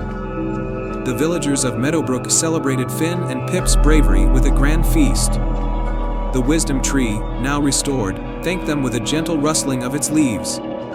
"You have saved the land and restored the balance of magic. Meadowbrook will forever be in your debt." Finn and Pip's adventure became a beloved tale in Meadowbrook, a reminder of the power of courage, wisdom, and kindness. The village continued to thrive, and the bond between Finn and Pip grew stronger with each passing day. And so, the land of Meadowbrook flourished once more, forever touched by the heroism of a brave boy and his clever raccoon friend. The end. In a quaint village nestled in a valley, surrounded by rolling hills and flowering meadows, there was a young artist named Arya. Arya was known for her beautiful paintings that seemed to come to life with color and imagination. Her art was admired by all, but despite her talent, Arya felt something was missing. She longed for a way to create art that could make a real difference in the world. One evening, as the sun dipped below the horizon and the sky was painted with shades of pink and orange, Arya discovered an old, ornate box in her grandmother's attic. The box was intricately carved with magical symbols and adorned with shimmering stones. Curious, Arya opened it to find a paintbrush unlike any she had ever seen. The brush's handle was made of a silver-like material, and its bristles sparkled with an ethereal light. Intrigued, Arya decided to test the paintbrush. She set up her easel and began to paint a simple scene of the village meadow, using the magical brush. As she painted, she noticed that the colors seemed to swirl and blend more vividly than ever before. The flowers on the canvas swayed gently, and the sky glowed with a soft, enchanting light. The next morning, as Arya walked through the village, she saw something astonishing. The meadow she had painted seemed to have come to life. The flowers were blooming more vibrantly, and the sky above was filled with a magical glow. The villagers were amazed, and Arya realized that the paintbrush had indeed brought her artwork to life. Word of Arya's miraculous paintbrush spread quickly, and people from neighboring villages came to see the wonder for themselves. Each day, Arya used the brush to paint scenes that improved the village. She painted a field of golden crops to ensure a bountiful harvest, a crystal-clear lake for the villagers to enjoy, and a majestic tree that provided shade and comfort to everyone who sat beneath it. However, Arya noticed that despite the beauty her paintings brought, there was still a sadness in the hearts of the villagers. They were grateful but seemed to lack true happiness. One evening, as she sat by her easel, Arya wondered how she could use her paintbrush to bring not just beauty, but also joy and harmony to the village. That night, she decided to paint something different. Instead of focusing on the physical beauty of the world, Arya painted a scene of the villagers coming together in celebration. She depicted laughter, kindness, and unity. As she added the final touches, the paintbrush glowed brighter than ever before. The next morning, as the villagers gathered around Arya's latest painting, something magical happened. The scene began to shimmer and come alive, and the villagers found themselves transported into a world of joy and camaraderie. They danced, laughed, and shared stories, experiencing the true sense of community that the painting had captured. As the day went on, the villagers felt a profound change. They began to help each other more, share their joys and sorrows, and work together to build a stronger, more connected community. the village became a place of genuine happiness and support, and Aria's heart swelled with pride and contentment. The magical paintbrush had indeed brought about a transformation, not just in the village's landscape, but in the hearts of its people. Realizing the true power of her gift, Aria continued to use the paintbrush to inspire and uplift the village, painting scenes of hope, kindness, and unity. The enchanted paintbrush remained a treasured artifact, and Aria's legacy lived on through the vibrant, joyful village she had helped create. Her story was passed down through generations, a reminder that true magic lies in the power of art and the strength of a united community. And so, Aria and her village thrived, their days filled with color, joy, and harmony, living happily ever after. Once upon a time, in the kingdom of Eldoria, there was a brave and kind princess named Isabella. Eldoria was a land of beauty and wonder, but it was also a land shrouded in mystery. At the edge of the kingdom lay the enchanted garden, a place filled with magical flowers, talking animals, and hidden secrets. The garden was said to be guarded by a powerful enchantress named Morgana, who only appeared to those pure of heart. One day, as Isabella strolled through the palace grounds, she overheard two of her father's advisors discussing a grave matter. A terrible drought had struck Eldoria, and the kingdom's crops were failing. The rivers were drying up, and the people were beginning to suffer. Desperate to help her people, Isabella decided to seek out Morgana and ask for her aid. That night, under the light of a crescent moon, Isabella donned a simple cloak and left the palace, slipping past the guards and into the forest that bordered the enchanted garden. The forest was thick with ancient trees and shimmering flowers that seemed to glow in the moonlight. As Isabella ventured deeper, she heard a rustling in the bushes and saw a pair of glowing eyes. "Who goes there?" a voice demanded. It was a small, fox-like creature with fur as white as snow and eyes that sparkled like sapphires. "I am Princess Isabella of Eldoria," she replied. "I seek Morgana, the enchantress, to ask for her help in saving my kingdom." The creature's eyes softened. "I am Phelan, a guardian of this forest. Morgana does not reveal herself easily, but I will guide you if your heart is true." With Phelan leading the way, Isabella navigated through the twisting paths and hidden clearings of the enchanted garden. Along the way, she encountered magical beings, a wise old owl who shared ancient wisdom, a playful sprite who offered a song of encouragement, and a gentle deer who showed her a hidden spring to quench her thirst. After a long journey, they reached a beautiful glade where a grand tree stood, its branches shimmering with golden leaves. In the center of the glade, surrounded by flowers that glowed with their own light, was Morgana. Her presence radiated a gentle but powerful aura. "Princess Isabella," Morgana said, her voice melodic and soothing, "I know why you have come. Your heart is pure, and your intentions are noble." Isabella bowed deeply. "Please, Morgana, my kingdom is suffering. We need water to end the drought and save our crops." Morgana nodded. "I will help you, but first, you must prove your worthiness. You must undertake 3 challenges that test your bravery, wisdom, and compassion. Only then can I grant you the gift to save your kingdom." Isabella agreed without hesitation. The first challenge was a test of bravery. Morgana led her to a dark cave where a fierce dragon named Draconis guarded a precious gem called the Heart of the Mountain. Isabella approached Draconis with respect and courage, speaking calmly and offering a gift of a golden apple. The dragon, recognizing her bravery and goodwill, allowed her to take the gem. The second challenge was a test of wisdom. Morgana presented Isabella with a riddle: "I speak without a mouth and hear without ears. I have no body, but I come alive with the wind. What am I?" Isabella thought carefully and then answered, "An echo." Morgana smiled, pleased with her wisdom. The final challenge was a test of compassion. Morgana took Isabella to a field where a group of animals was trapped by a magical barrier. Isabella, using the Heart of the Mountain gem, dissolved the barrier and freed the animals, showing her compassion and kindness. "You have proven yourself worthy, Princess Isabella," Morgana said, her voice filled with pride. She handed Isabella a crystal vial filled with water from the enchanted garden's sacred spring. "This water will end the drought and restore life to your kingdom." With the vial in hand, Isabella hurried back to Eldoria. She poured the magical water into the kingdom's main well, and as it mixed with the groundwater, a miracle occurred. Rain clouds gathered, and gentle rain began to fall, replenishing the rivers and reviving the crops. The people of Eldoria rejoiced, and the kingdom flourished once more. King Elder, Isabella's father, was filled with pride and gratitude for his daughter's bravery and determination. Isabella's journey to the enchanted garden became a legend, inspiring generations to come with tales of her courage and kindness.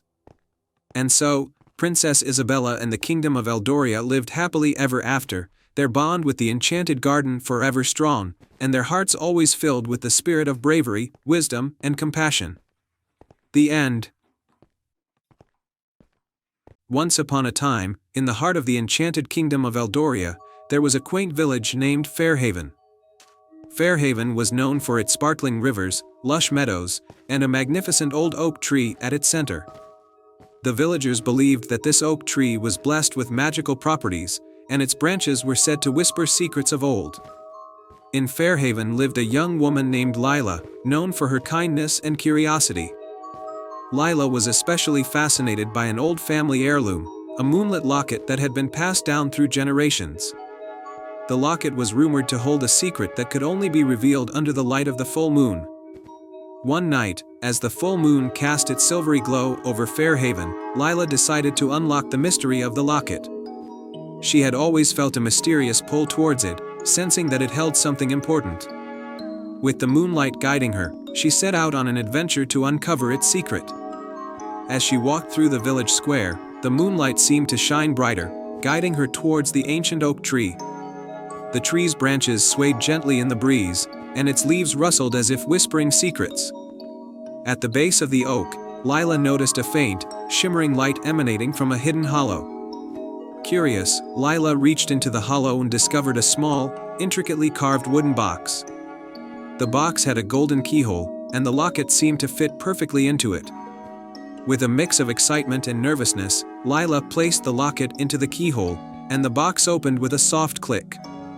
Inside the box was a delicate map, adorned with celestial symbols and strange markings. The map seemed to lead to a hidden location deep within the enchanted forest.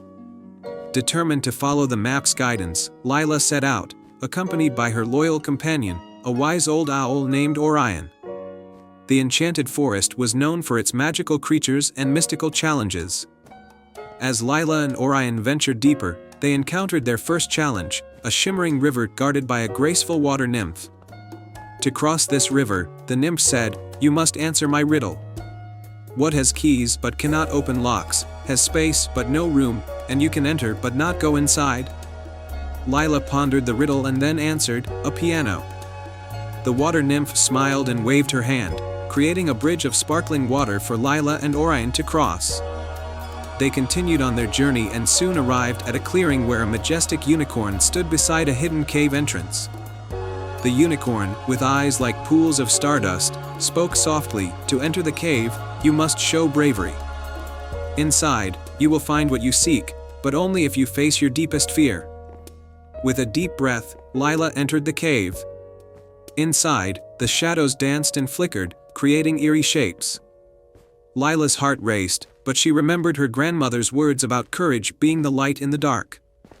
She took steady steps and soon reached the end of the cave, where a soft, glowing light awaited her. At the cave's end, Lila found a pedestal holding an ornate, ancient book. The book was bound in celestial blue leather and adorned with the same symbols as the map.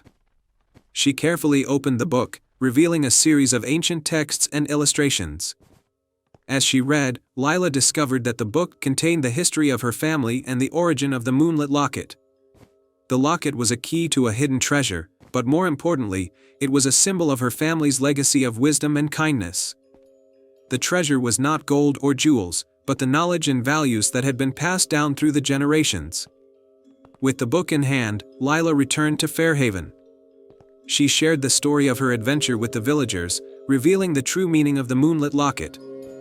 The villagers celebrated, recognizing the importance of the values that the locket symbolized: courage, wisdom, and kindness. The oak tree in the village square seemed to glow with newfound magic, and the whispers in its branches carried tales of Lila's bravery. The moonlit locket, now a cherished symbol of her family's legacy, was passed down with a renewed sense of purpose. And so, Fairhaven continued to thrive under the light of the full moon, its people guided by the values of wisdom and kindness that Lila had discovered. The tale of the moonlit locket became a beloved story, reminding all who heard it of the true treasures that lie within. Once upon a time, in a quaint little village nestled in a green valley, there lived a tiny mouse named Milo. Milo was known throughout the village for his curiosity and adventurous spirit. While other mice scurried around collecting crumbs and hiding from danger, Milo dreamed of exploring the world beyond the village. One sunny morning, as Milo was wandering near the edge of the forest, he overheard a group of villagers talking about a dragon that lived in a mountain cave. The dragon, they said, guarded a treasure of unimaginable wealth. The villagers were too afraid to approach the mountain, fearing the dragon's fiery breath. Milo's eyes sparkled with excitement. A dragon and a treasure? What an adventure that would be, he thought. Despite his small size, Milo was determined to find the dragon's cave and see the treasure for himself. The next day, Milo set out on his journey. He packed a small satchel with bits of cheese, bread, and a tiny lantern. As he ventured into the forest, the trees towered above him, and the path was filled with shadows. But Milo was not afraid. He followed the stories he had heard, keeping his ears alert for any sign of danger. After several days of traveling, Milo reached the foot of the mountain. The path up the mountain was steep and treacherous, but Milo climbed with determination. He used his sharp claws to grip the rocky surface and his keen senses to navigate the narrow ledges. Finally, after a long and tiring climb, Milo reached the entrance of the dragon's cave. The cave was vast and dark, with a faint glow emanating from deep within. Milo lit his tiny lantern and cautiously entered the cave. As he ventured deeper, Milo saw piles of gold coins, sparkling jewels, and precious artifacts. But at the center of it all, lying on a bed of gold, was the dragon. The dragon was enormous, with shimmering green scales and eyes that glowed like embers. Milo's heart pounded in his chest, but he took a deep breath and stepped forward. "Excuse me, mighty dragon," he squeaked, "I am Milo, a humble mouse from the village. I have come to see the legendary treasure you guard." The dragon opened one eye and looked at Milo with curiosity. "A brave little mouse, indeed," the dragon rumbled. "Most creatures flee at the sight of me. What do you seek, Milo?" Milo stood tall, despite his small size. "I seek adventure and knowledge. I want to see the world and understand its wonders. Your treasure is part of that wonder." The dragon chuckled, a sound like distant thunder. "You are brave and honest, little mouse. I admire your courage. But tell me, what would you do with my treasure if you could take it?" Milo thought for a moment. "I would share it with my village. We have many who are poor and hungry. Your treasure could bring them comfort and happiness." The dragon nodded thoughtfully. "Very well, Milo. You may take a single item from my treasure, but choose wisely. Sometimes, the smallest treasures hold the greatest value." Milo scanned the piles of gold and jewels, his eyes finally resting on a small, intricately carved wooden box. It was plain compared to the glittering treasures, but something about it drew him in. He picked up the box and opened it, revealing a shimmering crystal inside. "This crystal is beautiful," Milo said, holding it up. "I choose this." The dragon smiled. "An excellent choice. That crystal holds the power to grant a single wish. Use it wisely, Milo." With the crystal in his satchel, Milo thanked the dragon and began his journey back to the village. The climb down the mountain was just as challenging, but Milo's heart was light with excitement. When he finally returned to the village, the villagers gathered around, eager to hear about his adventure. Milo showed them the crystal and explained its power. The villagers were amazed and asked Milo what he would wish for. Milo held the crystal close and made his wish. "I wish for our village to prosper, for no one to go hungry, and for everyone to live in peace and happiness." the crystal glowed brightly and then disappeared in a burst of light. Suddenly, the village seemed to transform. Fields flourished with abundant crops, houses repaired themselves, and the air was filled with joy and laughter. The villagers cheered and celebrated, grateful for Milo's bravery and wisdom.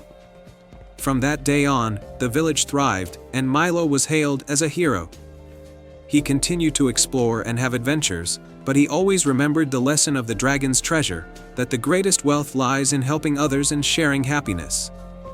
And so, Milo the brave little mouse lived a life full of adventure, kindness, and joy, knowing that even the smallest creatures can make the biggest difference. The end. Once upon a time, in the quaint village of Everbrook, nestled between rolling hills and ancient woods, lived a young girl named Lena. Everbrook was known for its enchanting beauty and the tales of a mystical forest of dreams that lay just beyond the village. The forest was said to be filled with magical creatures and hidden wonders, but it was also shrouded in mystery and an enchantment that made it nearly impossible to navigate. Every full moon, a radiant lantern known as the Moonlit Lantern would appear at the edge of the forest. The lantern was believed to be a key to unlocking the forest's deepest secrets and guiding the way to its heart. Legends told that whoever followed the lantern's light would discover something extraordinary and transformative. Lena had always been captivated by these stories. Her grandmother had often told her about the Moonlit Lantern and the wonders it could reveal. As the next full moon approached, Lena felt a strong pull to uncover the truth behind the legends. She decided that she would follow the lantern and see what mysteries lay within the forest of dreams. On the night of the full moon, Lena set out with a small satchel of supplies, a warm cloak, and a heart full of curiosity and hope. She reached the edge of the forest just as the Moonlit Lantern appeared, casting a soft, silver glow that seemed to beckon her inward. With determination, Lena followed the lantern's light as it floated gracefully through the trees. The forest was filled with enchanting sounds, the rustle of leaves, the distant call of owls, and the soft whisper of the wind. As Lena walked deeper into the forest, she encountered a variety of magical creatures, fireflies that danced like stars, mischievous pixies that played among the branches, and a wise old owl perched on a gnarled tree. The owl, noticing Lena's approach, hooted softly. "Welcome, young traveler. To proceed further, you must solve a riddle. Only then will you earn the right to continue your journey." Lena nodded, eager to prove herself. The owl began, "I can be cracked, made, told, and played. What am I?" Lena thought carefully and then replied, "A joke." The owl's eyes twinkled with approval. "Well done. The path ahead is now open to you." Lena continued following the Moonlit Lantern, which now led her to a shimmering pond surrounded by luminescent flowers. The pond's surface was perfectly still, and the moonlight reflected off it like a silver mirror. At the edge of the pond, a graceful water nymph named Seraphina awaited her. To cross the pond, Seraphina said, "You must show your kindness.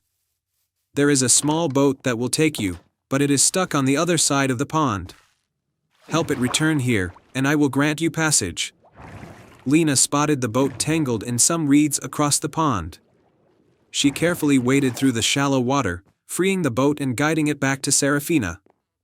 The water nymph, pleased by Lena's willingness to help, created a bridge of glowing lily pads for Lena to cross. On the other side of the pond, Lena found herself in a glade bathed in soft moonlight.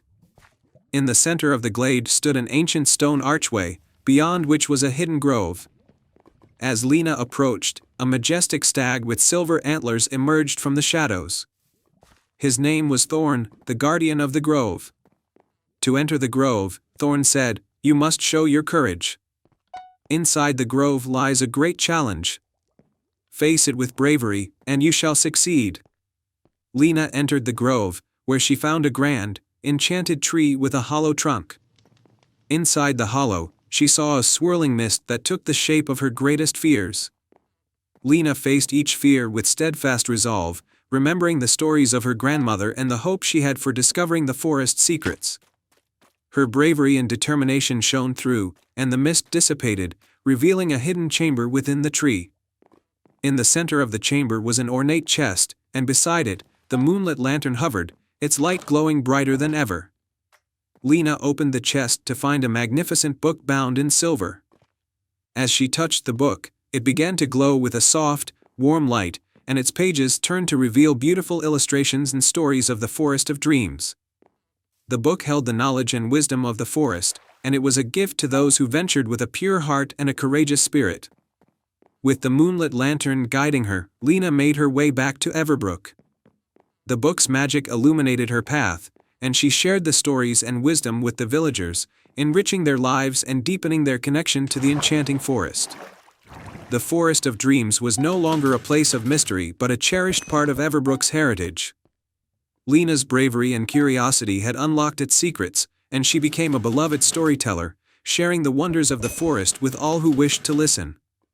And so, the village of Everbrook flourished under the light of the moonlit lantern's wisdom, and the Forest of Dreams continued to inspire and enchant all who ventured into its magical embrace. The end. Once upon a time, in the heart of a dense forest, there stood an ancient willow tree known as the Whispering Willow. It was said that the willow could speak to those who listened closely and that it granted guidance to those who truly needed it. Villagers from nearby towns would journey to the tree in hopes of receiving its wisdom, but few had ever succeeded. In a small village called Meadowbrook, there lived a young girl named Elara. Elara was known for her adventurous spirit and her kind heart. One day, the village was struck by a terrible drought. The river that ran through Meadowbrook had dried up, leaving the crops parched and the villagers worried. Desperate for a solution, Elara remembered the tales of the Whispering Willow and decided to seek its counsel. With a determined heart, Elara set off on a journey through the forest. The path was winding and overgrown, and as the sun began to set, the forest took on a magical glow. Elara felt a mixture of excitement and apprehension. She finally reached a clearing where the ancient willow stood, its branches drooping gracefully to the ground. As she approached the tree, she heard a gentle rustling, like the softest of whispers. Elara stood still, listening intently. The willow's branches swayed, and a soothing voice spoke, "Welcome, Elara. What troubles you?" Elara took a deep breath and spoke from her heart. "Our village is suffering from a terrible drought. The river has dried up, and the crops are dying. We don't know what to do. Can you help us?" The Whispering Willow's leaves rustled thoughtfully. "To restore the river and save your village, you must first find the hidden crystal of the springs. It is a powerful gem that controls the flow of water, but it is guarded by a fierce creature deep in the forest." Elara's heart sank at the thought of facing a dangerous creature, but she knew she had to try. "Where can I find this crystal?" The willow's branches swayed and pointed toward a distant mountain. "The crystal is hidden in a cave atop the misty mountain. You will need courage, kindness, and a clever mind to retrieve it." Thanking the Whispering Willow, Elara set off towards Misty Mountain. The journey was arduous, the path was steep and treacherous, and the air grew colder as she climbed higher. But Elara was determined, fueled by the thought of her village in need. As she reached the entrance to the cave, she saw a large, fearsome dragon perched atop a pile of glittering treasures. The dragon's scales shimmered like the night sky, and its eyes glowed with a fierce intelligence. Elara's heart raced, but she remembered the Whispering Willow's advice, to use courage, kindness, and cleverness. With a deep breath, Elara stepped forward. "Great dragon, I come in peace. My village is suffering from a drought, and I seek the crystal of the springs to save them. I ask for your help." The dragon's eyes softened as it regarded Elara. "Many have come seeking the crystal, but few have shown true courage and kindness. Why should I give it to you?" Elara took a deep breath and spoke with sincerity. "I do not seek the crystal for myself but for the well-being of my village. I promise to use it wisely and return it once the river is restored." The dragon studied Elara for a moment before nodding. "Your words are true, and your heart is pure. I will grant you the crystal, but remember, its power is great, and it must be used with great care." The dragon carefully handed Elara the crystal, which glowed with a soft, soothing light. With the precious gem in hand, Elara made her way back to Meadowbrook. The journey was just as challenging, but her heart was light with hope. When she returned, she took the crystal to the dried-up riverbed. With the villagers gathered around, she placed the crystal in the center and whispered a heartfelt plea for the river to flow again. As if responding to her call, the crystal began to shimmer brightly. The ground rumbled slightly, and soon, the river started to flow once more. Water gushed from the riverbed, filling it with life and vitality. The crops began to flourish, and the village erupted in joyous celebration. Elara returned the crystal to the Whispering Willow, as she had promised. The tree's leaves rustled with approval, and the willow spoke one last time. "You have shown great courage, kindness, and wisdom, Elara. The true magic lies not just in the crystal but in the heart that seeks to help others." From that day on, Meadowbrook thrived once more, and Elara became known as the hero who saved her village. The Whispering Willow continued to watch over the forest, and the tale of Elara's bravery was told for generations to come. And so, Elara and her village lived happily ever after, always grateful for the wisdom of the Whispering Willow and the magic of a kind heart. In a peaceful valley surrounded by majestic mountains, there lay a quaint village called Lumina. Lumina was known for its extraordinary beauty and its people who were gifted musicians. At the heart of the village lived a young girl named Elara, who was renowned for her enchanting singing voice. Each night, as the moon rose high in the sky, Elara's songs would drift through the village, bringing joy and serenity to all who heard them. One evening, as Elara sang under the moonlight, a strange thing happened. The moon began to flicker and dim, casting an eerie shadow over Lumina. The villagers gathered in the square, worried and confused. Without the moon's light, their music seemed to lose its magic, and a sense of sadness fell over the once cheerful village. The village elder, a wise woman named Celeste, approached Elara with a grave expression. "Elara, it seems that the moonlight melody, a mystical force that has always kept our village in harmony, has been disrupted. The only way to restore it is to find the moonlit crystal, which has been lost for centuries." Elara, with her heart full of determination, agreed to find the moonlit crystal. She knew that it was said to be hidden in the enchanted forest, a place known for its magical and mysterious qualities.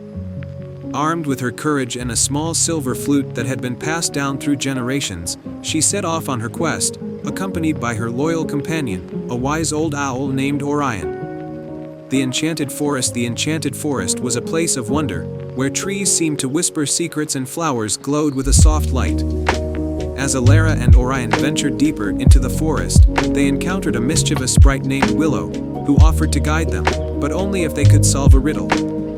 Willow fluttered around them and chimed, "I speak without a mouth and hear without ears. I have no body, but I come alive with the wind. What am I?" Elara thought for a moment and replied, "An echo."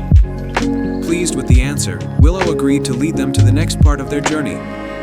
They traveled through the forest, passing sparkling streams and towering trees, until they reached a grove where the moonlit crystal was said to be hidden.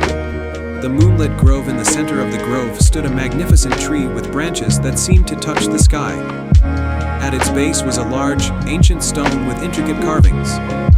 According to legend, the moonlit crystal was hidden within the stone, but it could only be revealed by a pure heart and a harmonious melody. Elara took out her silver flute and began to play a soft, melodic tune. The notes floated through the grove, intertwining with the natural sounds of the forest. As she played, the carvings on the stone began to glow, and the stone itself started to shift and move. The moonlit crystal, a radiant gem that shimmered with the light of the moon, emerged from within the stone. Elara gently picked it up, feeling its warmth and magic. The return to Lumina with the moonlit crystal in hand, Elara and Orion made their way back to Lumina. As they approached the village, they noticed that the moonlight was still dim and the villagers were still forlorn. Elara placed the moonlit crystal in the center of the village square and began to play a melody on her flute, with the crystal's light amplifying the magic of her music. The crystal's glow grew brighter and brighter, and soon, the moon began to shine again, casting a beautiful, silvery light over the village. The villagers, seeing the moon's light return, gathered around Elara, their spirits lifted by the enchanting melody. As Elara sang, her voice blending with the magical light of the moonlit crystal, the village was filled with a sense of peace and joy. The music resonated with the hearts of the people, and the moonlight melody was restored to its full splendor. Queen Celeste approached Elara and thanked her for her bravery and her gift of music. She declared that Elara's song would be celebrated every year on the night of the full moon, to remind everyone of the harmony between the moon and the music that bound their village together.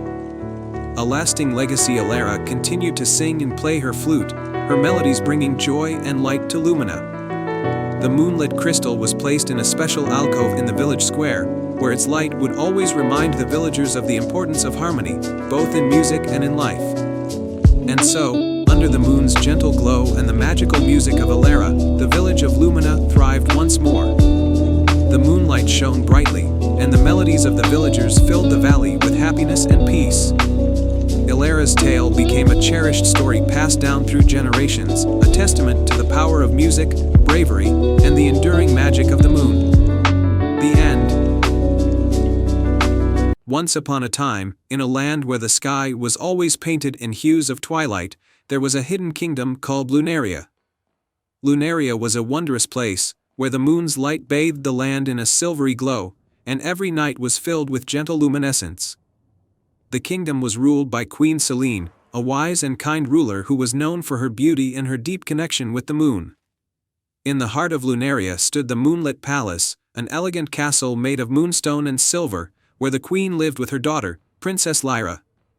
Lyra was a curious and adventurous young girl who loved exploring the enchanted forests and shimmering lakes of Lunaria. Though she cherished her home, she longed to discover the secrets of the world beyond the kingdom's borders. One evening, as the moon hung low and full in the sky, a mysterious figure appeared in the palace garden. It was a wandering minstrel named Elian, who had come from a distant land. Elian was known for his beautiful music and tales of faraway lands. He sang a song about a magical flower that bloomed only once every 100 years, known as the Midnight Blossom. According to legend, the Midnight Blossom had the power to grant one true wish to anyone who found it. Princess Lyra was enchanted by Elian's tale and decided that she wanted to find the Midnight Blossom and make a wish for the people of Lunaria to have everlasting happiness. With her mother's blessing, she set off on a journey with Elian, who agreed to be her guide. The journey took them through the Silver Forest, a dense woodland filled with towering trees whose leaves sparkled like stars. The forest was known for its enchantments and illusions. As they ventured deeper, the path seemed to twist and turn, and strange creatures of light and shadow danced around them. Their first challenge was a labyrinth of mirrors. Each mirror showed a different reflection, making it difficult to find the true path. Elian, with his musical skills, played a melody that calmed the reflections, allowing them to find their way through the labyrinth. The enchanted lake beyond the forest lay the enchanted lake, a vast body of shimmering water. To cross the lake, they needed to use the moonlit boats that only appeared at night. As they waited for the boats, they encountered a kindly water nymph named Maris, who was guarding the lake. Maris explained that they could only cross if they solved a riddle. I am not alive, but I grow. I don't have lungs, but I need air. I don't have a mouth, but water kills me. What am I? Lyra thought for a moment and answered, fire. Maris smiled and granted them passage. They boarded a moonlit boat and sailed across the lake, the water glowing under the moon's soft light. The Mountain of Echoes on the other side of the lake, they reached the base of the Mountain of Echoes, a towering peak shrouded in mist. The Midnight Blossom was said to grow on the mountain's highest peak. The climb was steep and treacherous, and the air was thin and cold. As they climbed, they were confronted by a fierce storm of winds and ice. The storm was the work of a jealous spirit who didn't want anyone to find the Midnight Blossom. Elian's music had the power to soothe the storm, and with Lyra's courage, they pressed on through the tempest. The Midnight Blossom finally, they reached the summit, where the Midnight Blossom was said to bloom. The flower glowed with an ethereal light, its petals shimmering like silver. However, the flower was guarded by a wise old dragon named Draconis. Draconis tested Lyra's heart with a series of questions about her intentions. He wanted to ensure that her wish was selfless and pure. Lyra spoke from the heart, expressing her desire to bring happiness to her people and to share the joy she had found on her journey. Moved by her sincerity, Draconis allowed her to take the midnight blossom. Lyra made her wish for the eternal happiness of her people, and as she did, a radiant light spread across the land of Lunaria. The magic of the midnight blossom enhanced the moon's glow, filling the kingdom with a new, everlasting brilliance. The return to Lunaria. Lyra and Elian returned to Lunaria, greeted by the joyous celebration of the people. The kingdom's happiness was palpable, and the moonlight seemed even more magical than before. Queen Selene praised her daughter's bravery and kindness. Elian decided to stay in Lunaria, enchanted by the beauty of the kingdom and the warmth of its people. He became a beloved figure, sharing stories and songs that kept the magic of the midnight blossom alive in the hearts of the people. And so, the tale of Princess Lyra and her quest for the midnight blossom became a cherished legend in Lunaria. The kingdom thrived under the everlasting moonlight, a symbol of the joy that comes from a selfless heart and the magic of a wish fulfilled. The end. In a land of lush valleys and sparkling rivers, nestled between rolling hills and dense forests, lay the enchanting Moonstone Kingdom.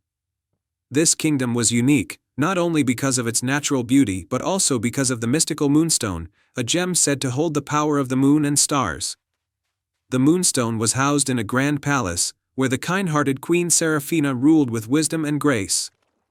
The moonstone's magic kept the kingdom bathed in a gentle, silver light every night, and it was believed to bring peace and prosperity to the land.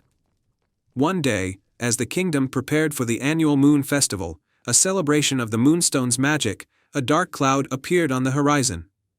The cloud, shrouded in shadows, seemed to creep closer to the kingdom with every passing moment. The villagers were worried, and the once bright moonlight began to dim.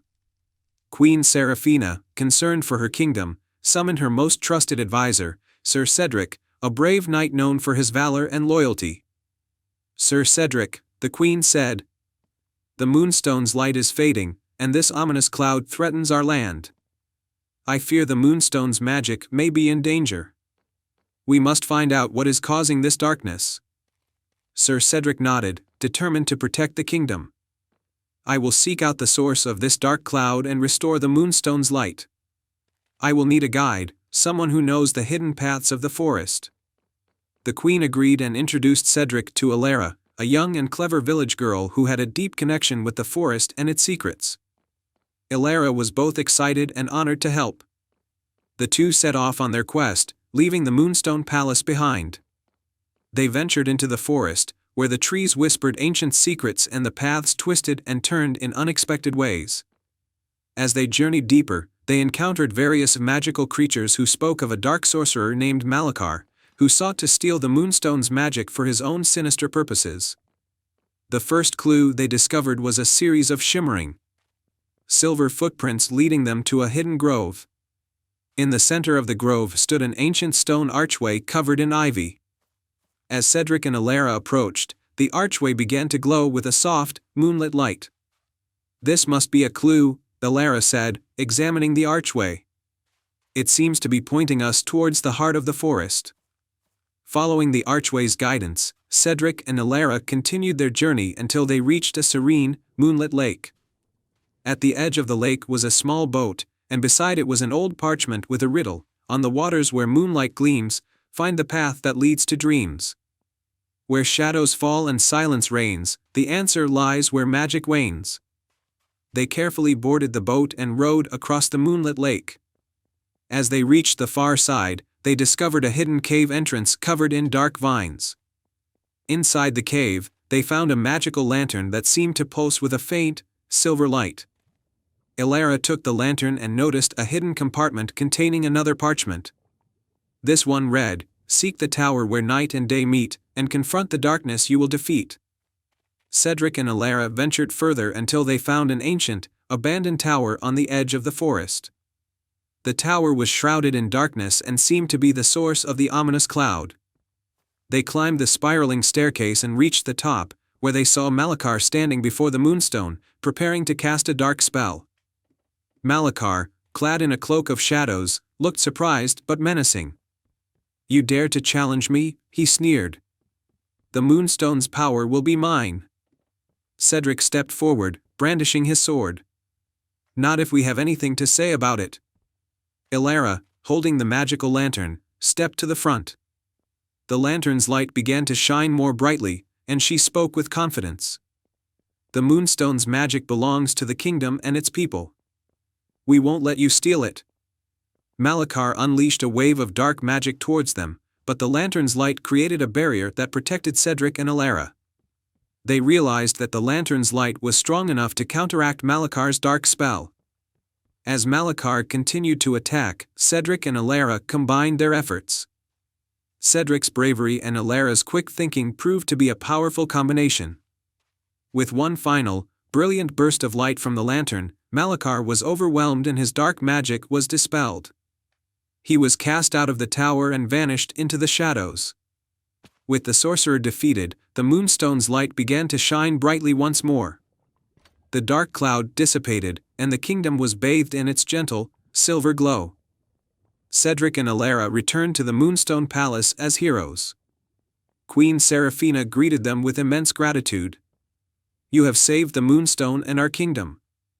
Your bravery and unity have restored the light and peace to our land. The Moon Festival that followed was a grand celebration of the restored magic. The villagers rejoiced, and Cedric and Elara were honored for their heroism. The Moonstone continued to shine brightly, a symbol of the courage and light that resided within every heart.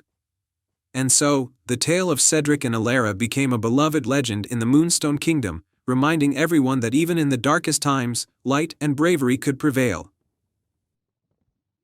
Once upon a time, in a lush valley surrounded by misty mountains, there was a village called Elmswood. Elmswood was famous for its vibrant meadows, sparkling streams, and a mysterious lantern that hung at the edge of the village. This lantern, known as the Enchanted Lantern, was said to hold magical powers that could bring prosperity and joy to the village. The lantern had been a cherished symbol for generations, but one fateful autumn night, its light began to flicker and fade. The once brilliant glow was reduced to a dim, sputtering light, casting shadows over Elmswood. The villagers grew worried, for without the lantern's light, their crops began to wilt, and their spirits sank. Among the villagers was a courageous girl named Arya. She had always been fascinated by the lantern and its magic. Determined to restore its light, Arya decided to embark on a quest to find out what had caused the lantern's dimming and to save it. With a heart full of resolve, Arya packed a small bag with essentials and set off toward the enchanted forest, which was said to be the source of the lantern's magic. She was accompanied by her faithful friend, a clever and spirited squirrel named Nutmeg. As Arya and Nutmeg ventured into the forest, they were greeted by the enchanting sights and sounds of the woods. The trees whispered secrets, and the leaves rustled with a soft melody. They soon came across a wise old tree with bark like ancient scrolls. The tree spoke in a gentle, rumbling voice. To restore the enchanted lantern's light, you must seek out the 3 lost fragments of its magic: the feather of the phoenix, the tear of the moon, and the petal of the everbloom. Arya nodded and thanked the wise tree, setting out on her journey to find the first fragment, the feather of the phoenix. The phoenix was a mythical bird known for its brilliant feathers and fiery spirit. Arya followed the directions given by the wise tree, which led her to a high, sunlit cliff. There, perched on a branch, was the phoenix, its feathers shimmering like flames. The bird looked at Arya with wise, glowing eyes. To earn the feather of the phoenix, the bird said, you must show true bravery. A sudden storm swept across the cliff, with howling winds and pouring rain. The phoenix's nest was in danger of being washed away. Without hesitation, Arya shielded the nest from the storm, using her cloak to protect the phoenix and its eggs. The phoenix, impressed by Arya's courage and selflessness, granted her a radiant feather. With the feather safely tucked away, Arya and Nutmeg continued their journey and soon reached a tranquil, moonlit lake. At the edge of the lake was a beautiful, silver-blue swan. The swan was known to hold the tear of the moon, which would appear only under the light of the full moon. Arya waited patiently by the lake, and as the moon reached its zenith, a single tear fell from the swan's eye and landed in the water. Arya carefully collected the tear in a small vial. The swan, moved by Aria's patience and respect for the moon's beauty, gave her the tear with a graceful nod. With 2 fragments of magic secured, Aria and Nutmeg ventured deeper into the forest, reaching a hidden garden that bloomed under the starlight. In the center of the garden stood a majestic flower known as the Everbloom. Its petals were said to glow with the light of 1,000 stars. As Aria approached, a mischievous pixie appeared, fluttering around the flower. To obtain a petal from the Everbloom, you must answer my question: what is the greatest gift of all? Aria thought for a moment and replied, "The greatest gift of all is love." The pixie smiled and, with a wave of her tiny wand, plucked a glowing petal from the Everbloom and handed it to Aria. "You have answered wisely," said the pixie. With all 3 fragments in hand, Aria and Nutmeg returned to Elmswood. The villagers gathered around the dim lantern, their faces hopeful. Aria carefully placed the feather of the phoenix, the tear of the moon, and the petal of the Everbloom into the lantern's base. The lantern began to glow brightly, its light intensifying until it illuminated the entire village. The crops began to flourish again, and the villagers' spirits were lifted. The lantern's magic had returned, bringing prosperity and joy back to Elmswood. Aria was celebrated as a heroine, and her bravery and kindness became a cherished story in the village. The enchanted lantern continued to shine brightly, a symbol of hope and magic for generations to come. And so, Elmswood thrived under the warm, radiant light of the enchanted lantern, living happily ever after. Once upon a time, in a kingdom where the mountains touched the sky and the rivers sang lullabies, there lived a young prince named Orion. Orion was brave and kind, beloved by his people. But beyond the kingdom lay the Whispering Woods, a mystical forest filled with secrets and legends. It was said that deep within these woods, there was a hidden grove where the moonlight flower bloomed once every 100 years. This flower had the power to grant one true wish to whoever found it. As fate would have it, the kingdom fell under a terrible curse. The crops withered, the rivers dried up, and an unending darkness loomed over the land. The people grew desperate and turned to Prince Orion for salvation. Remembering the tales of the moonlight flower, Orion vowed to find it and save his kingdom. With a heart full of determination, Orion set out for the Whispering Woods. As he entered the forest, the trees seemed to whisper secrets and warnings, but he pressed on. The path was treacherous, and soon he encountered his first challenge, a raging river with no bridge or ford. Desperate, Orion called out for help. To his surprise, a graceful deer appeared. "Why do you seek to cross this river, brave prince?" the deer asked. "I seek the moonlight flower to save my kingdom from a terrible curse," Orion replied. The deer, seeing the sincerity in his eyes, offered to help. "Follow me," it said, leading Orion to a hidden path of stepping stones. Grateful, Orion crossed the river safely and continued his journey. Deeper into the woods, Orion came upon a glade where a fierce griffin was trapped in a net. The creature thrashed and roared, its golden feathers glinting in the dim light. Without hesitation, Orion approached and cut the net, freeing the griffin.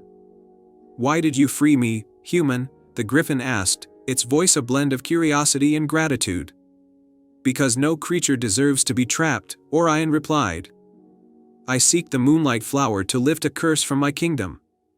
The griffin, impressed by Orion's bravery and kindness, offered its assistance. "Climb on my back. I will take you to the heart of the Whispering Woods." With the griffin's help, Orion flew over the forest, marveling at the beauty and mystery below. They soon reached a dark, foreboding part of the woods where the trees were twisted and the air thick with magic. In the center stood an ancient, gnarled tree with a hollow trunk.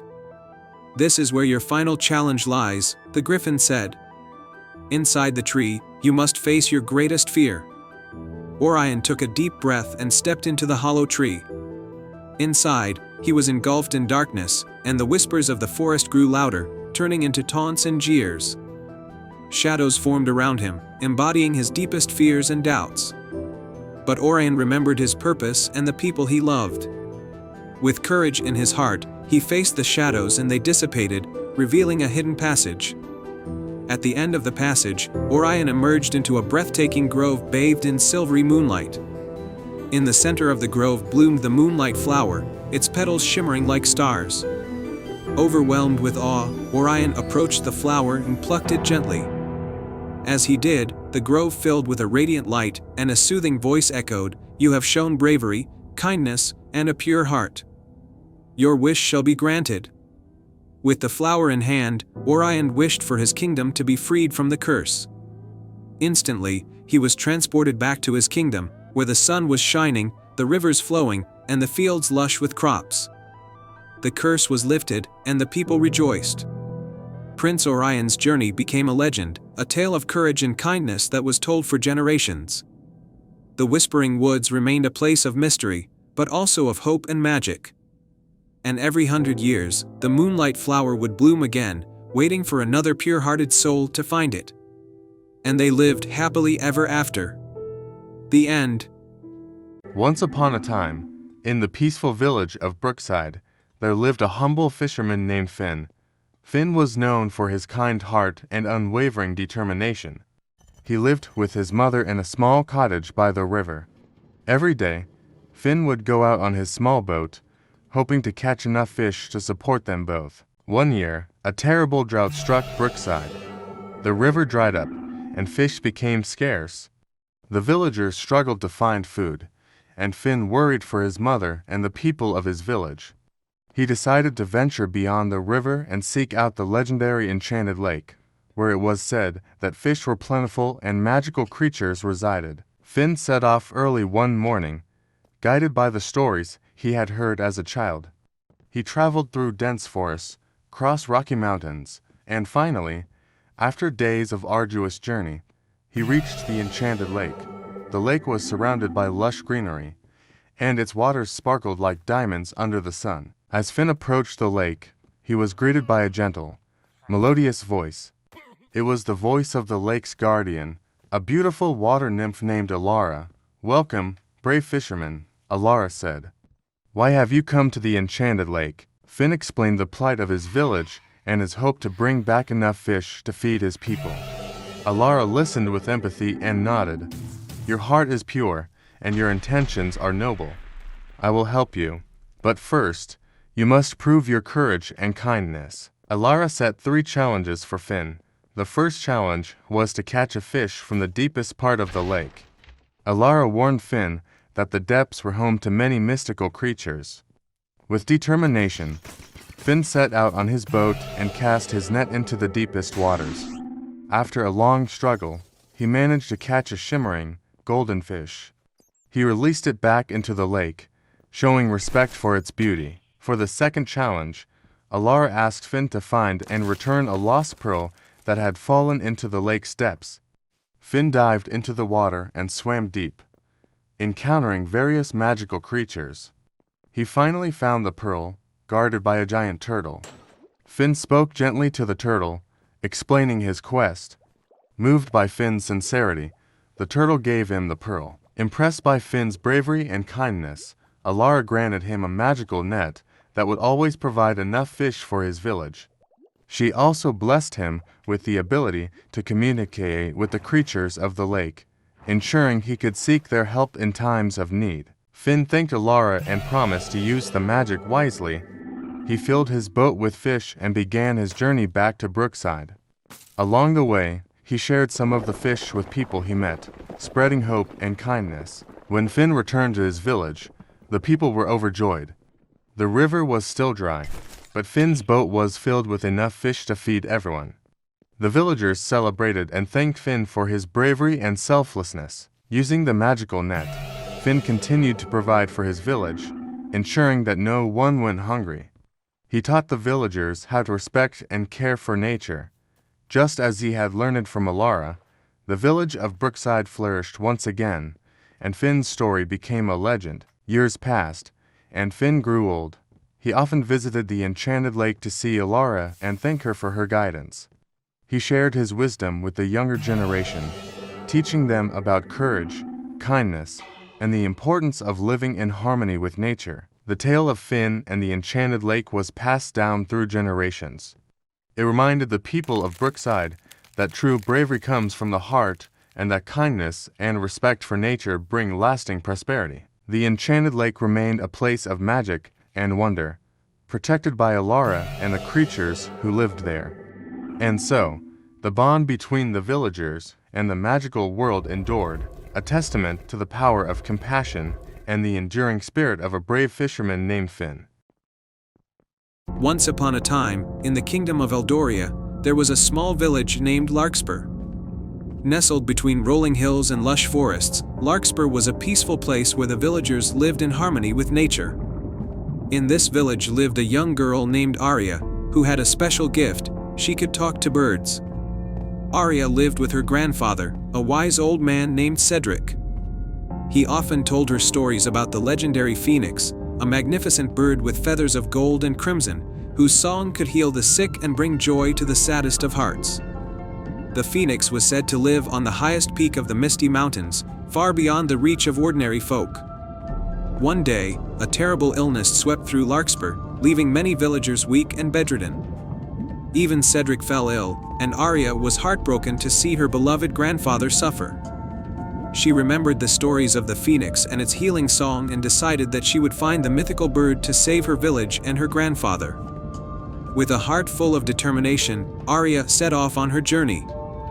She bid farewell to Cedric and promised to return with the phoenix. Armed with a small bag of provisions and her flute, she ventured into the forest. As Arya walked, she sang to the birds, asking for their guidance. A robin, with feathers as red as berries, flew down to her. "I have heard of your quest, brave girl," the robin chirped. "I will guide you to the foot of the Misty Mountains, but beyond that, you must find your own way." Arya thanked the robin and followed it through the forest. They traveled for days, crossing rivers and valleys until they reached the Misty Mountains. The peaks were shrouded in clouds, and the path ahead was steep and treacherous. "Here we part, Arya," the robin said. "Remember, the phoenix will only appear to those with a pure heart. Trust in your courage and kindness."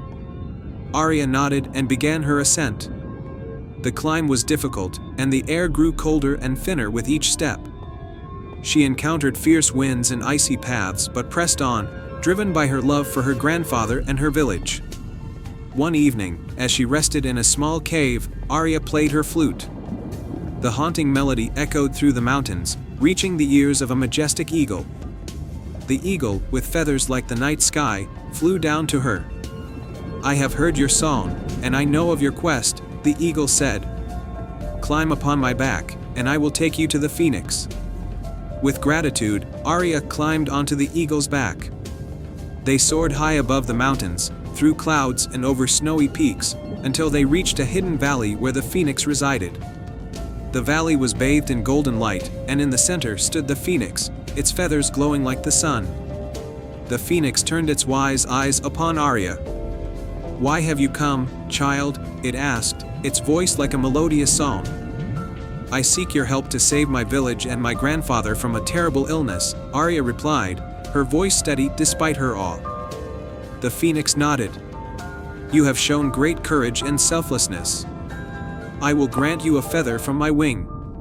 It possesses healing magic, but you must use it with a pure heart." The phoenix plucked a single golden feather from its wing and handed it to Arya. The feather shimmered with an ethereal light, and Arya felt its warmth in her hands. "Thank you," Arya said, bowing deeply. She climbed back onto the eagle, who carried her swiftly down the mountain and back to the forest. The robin awaited her at the edge of the forest, ready to guide her home. When Arya returned to Larkspur, she hurried to her grandfather's side and gently touched him with the phoenix's feather. A warm light enveloped him, and he opened his eyes, healthy and strong once more. Arya then used the feather to heal the other villagers, and soon the entire village was free from illness. The villagers rejoiced and celebrated Arya's bravery and kindness. They built a shrine to honor the phoenix and its magical feather, and Arya's story became a cherished legend. From that day on, Arya continued to use her gift to help others, and the village of Larkspur thrived. The phoenix's feather remained a symbol of hope and healing, a reminder of the power of love and selflessness. And so, the kingdom of Eldoria lived happily ever after, forever grateful to the brave girl who brought the magic of the phoenix to their lives. The end. In the heart of a misty valley, surrounded by whispering woods and shimmering lakes, lay the village of Lunaria. Lunaria was known for its beautiful moonlit nights when the stars danced across the sky and the moon's light painted everything in silver. But there was one secret that made these nights even more special: the moonlit melody. The moonlit melody was a magical tune that could only be heard on nights when the moon was full. It was said that the melody could only be played by someone pure of heart, and it had the power to heal and bring joy to those who heard it.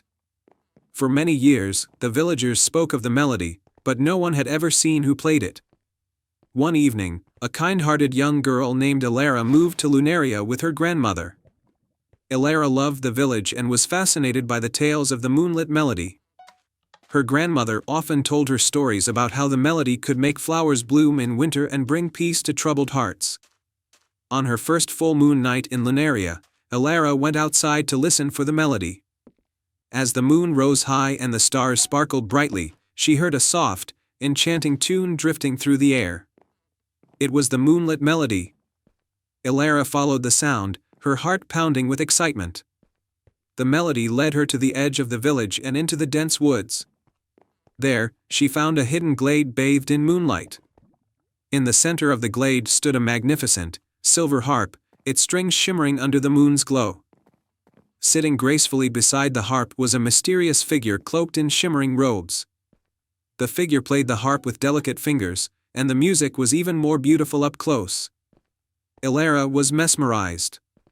She stepped forward, making a soft sound.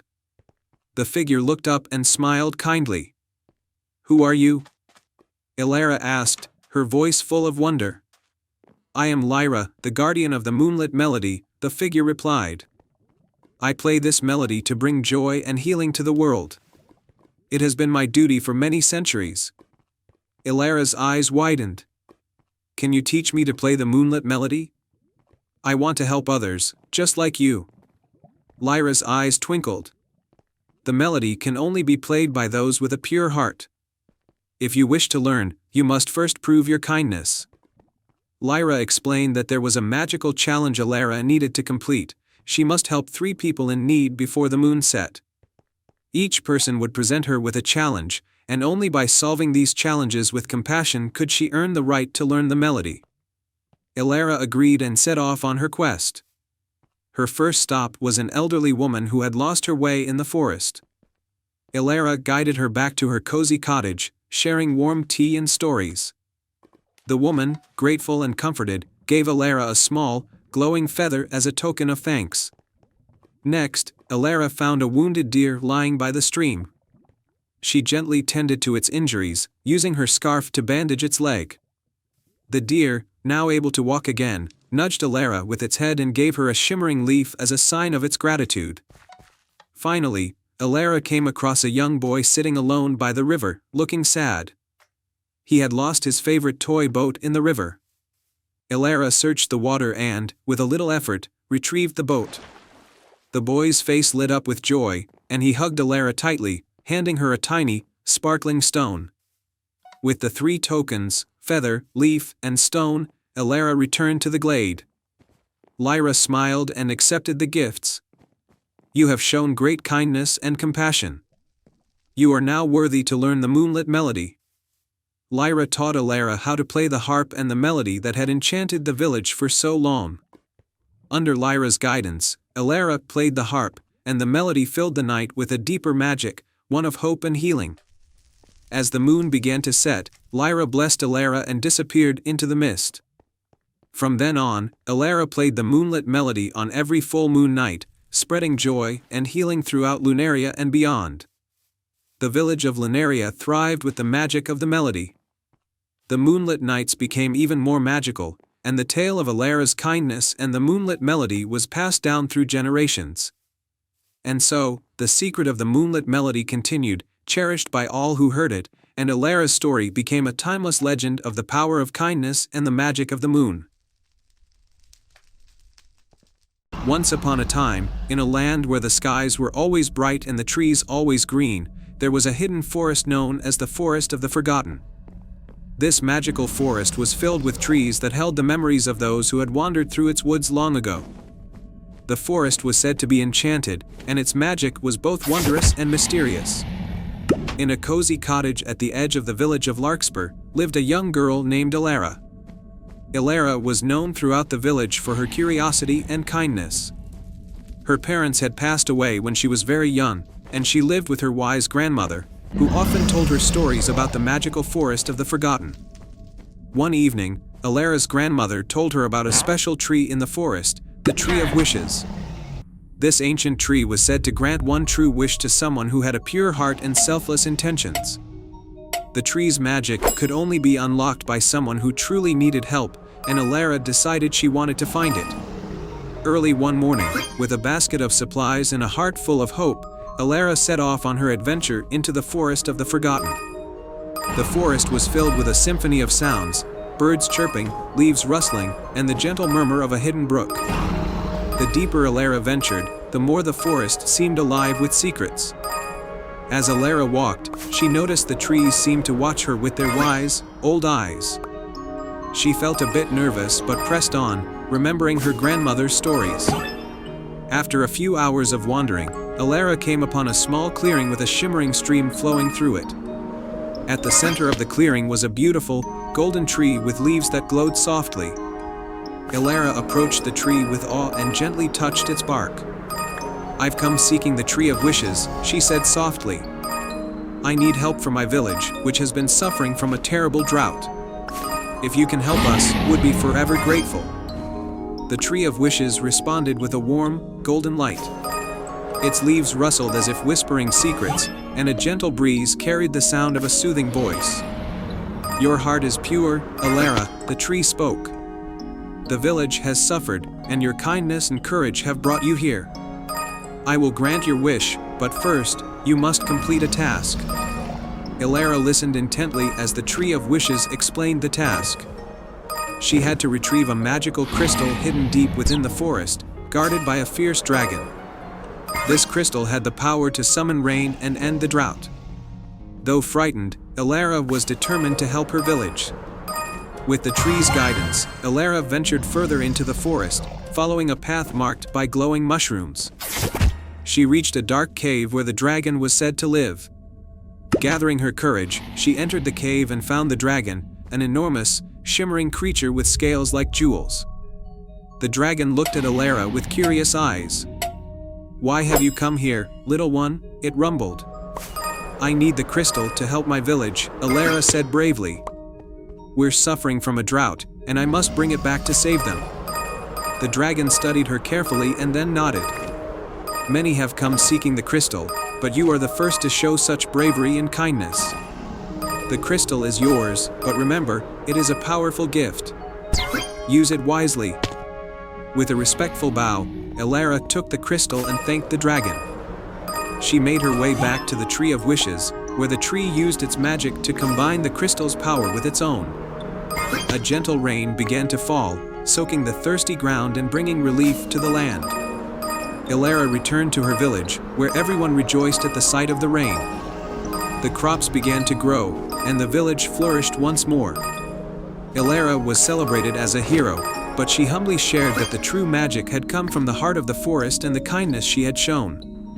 The villagers, inspired by Elara's bravery and the magic of the forest, learned to care for one another and cherish the gifts of the land. The forest of the Forgotten remained a place of wonder, where the memories of those who showed kindness lived on forever. And so, Elara's tale was passed down through generations, reminding everyone that even in the darkest times, a pure heart and a selfless wish can bring about the most magical changes. The end. Once upon a time, in a small village nestled between whispering woods and shimmering lakes, there was a clockmaker named Elara. Her shop was a cozy place filled with clocks of all sizes and shapes, each one ticking in harmonious rhythm. Elara was known far and wide for her magical touch with timepieces, but few knew that her skills were far beyond mere craftsmanship.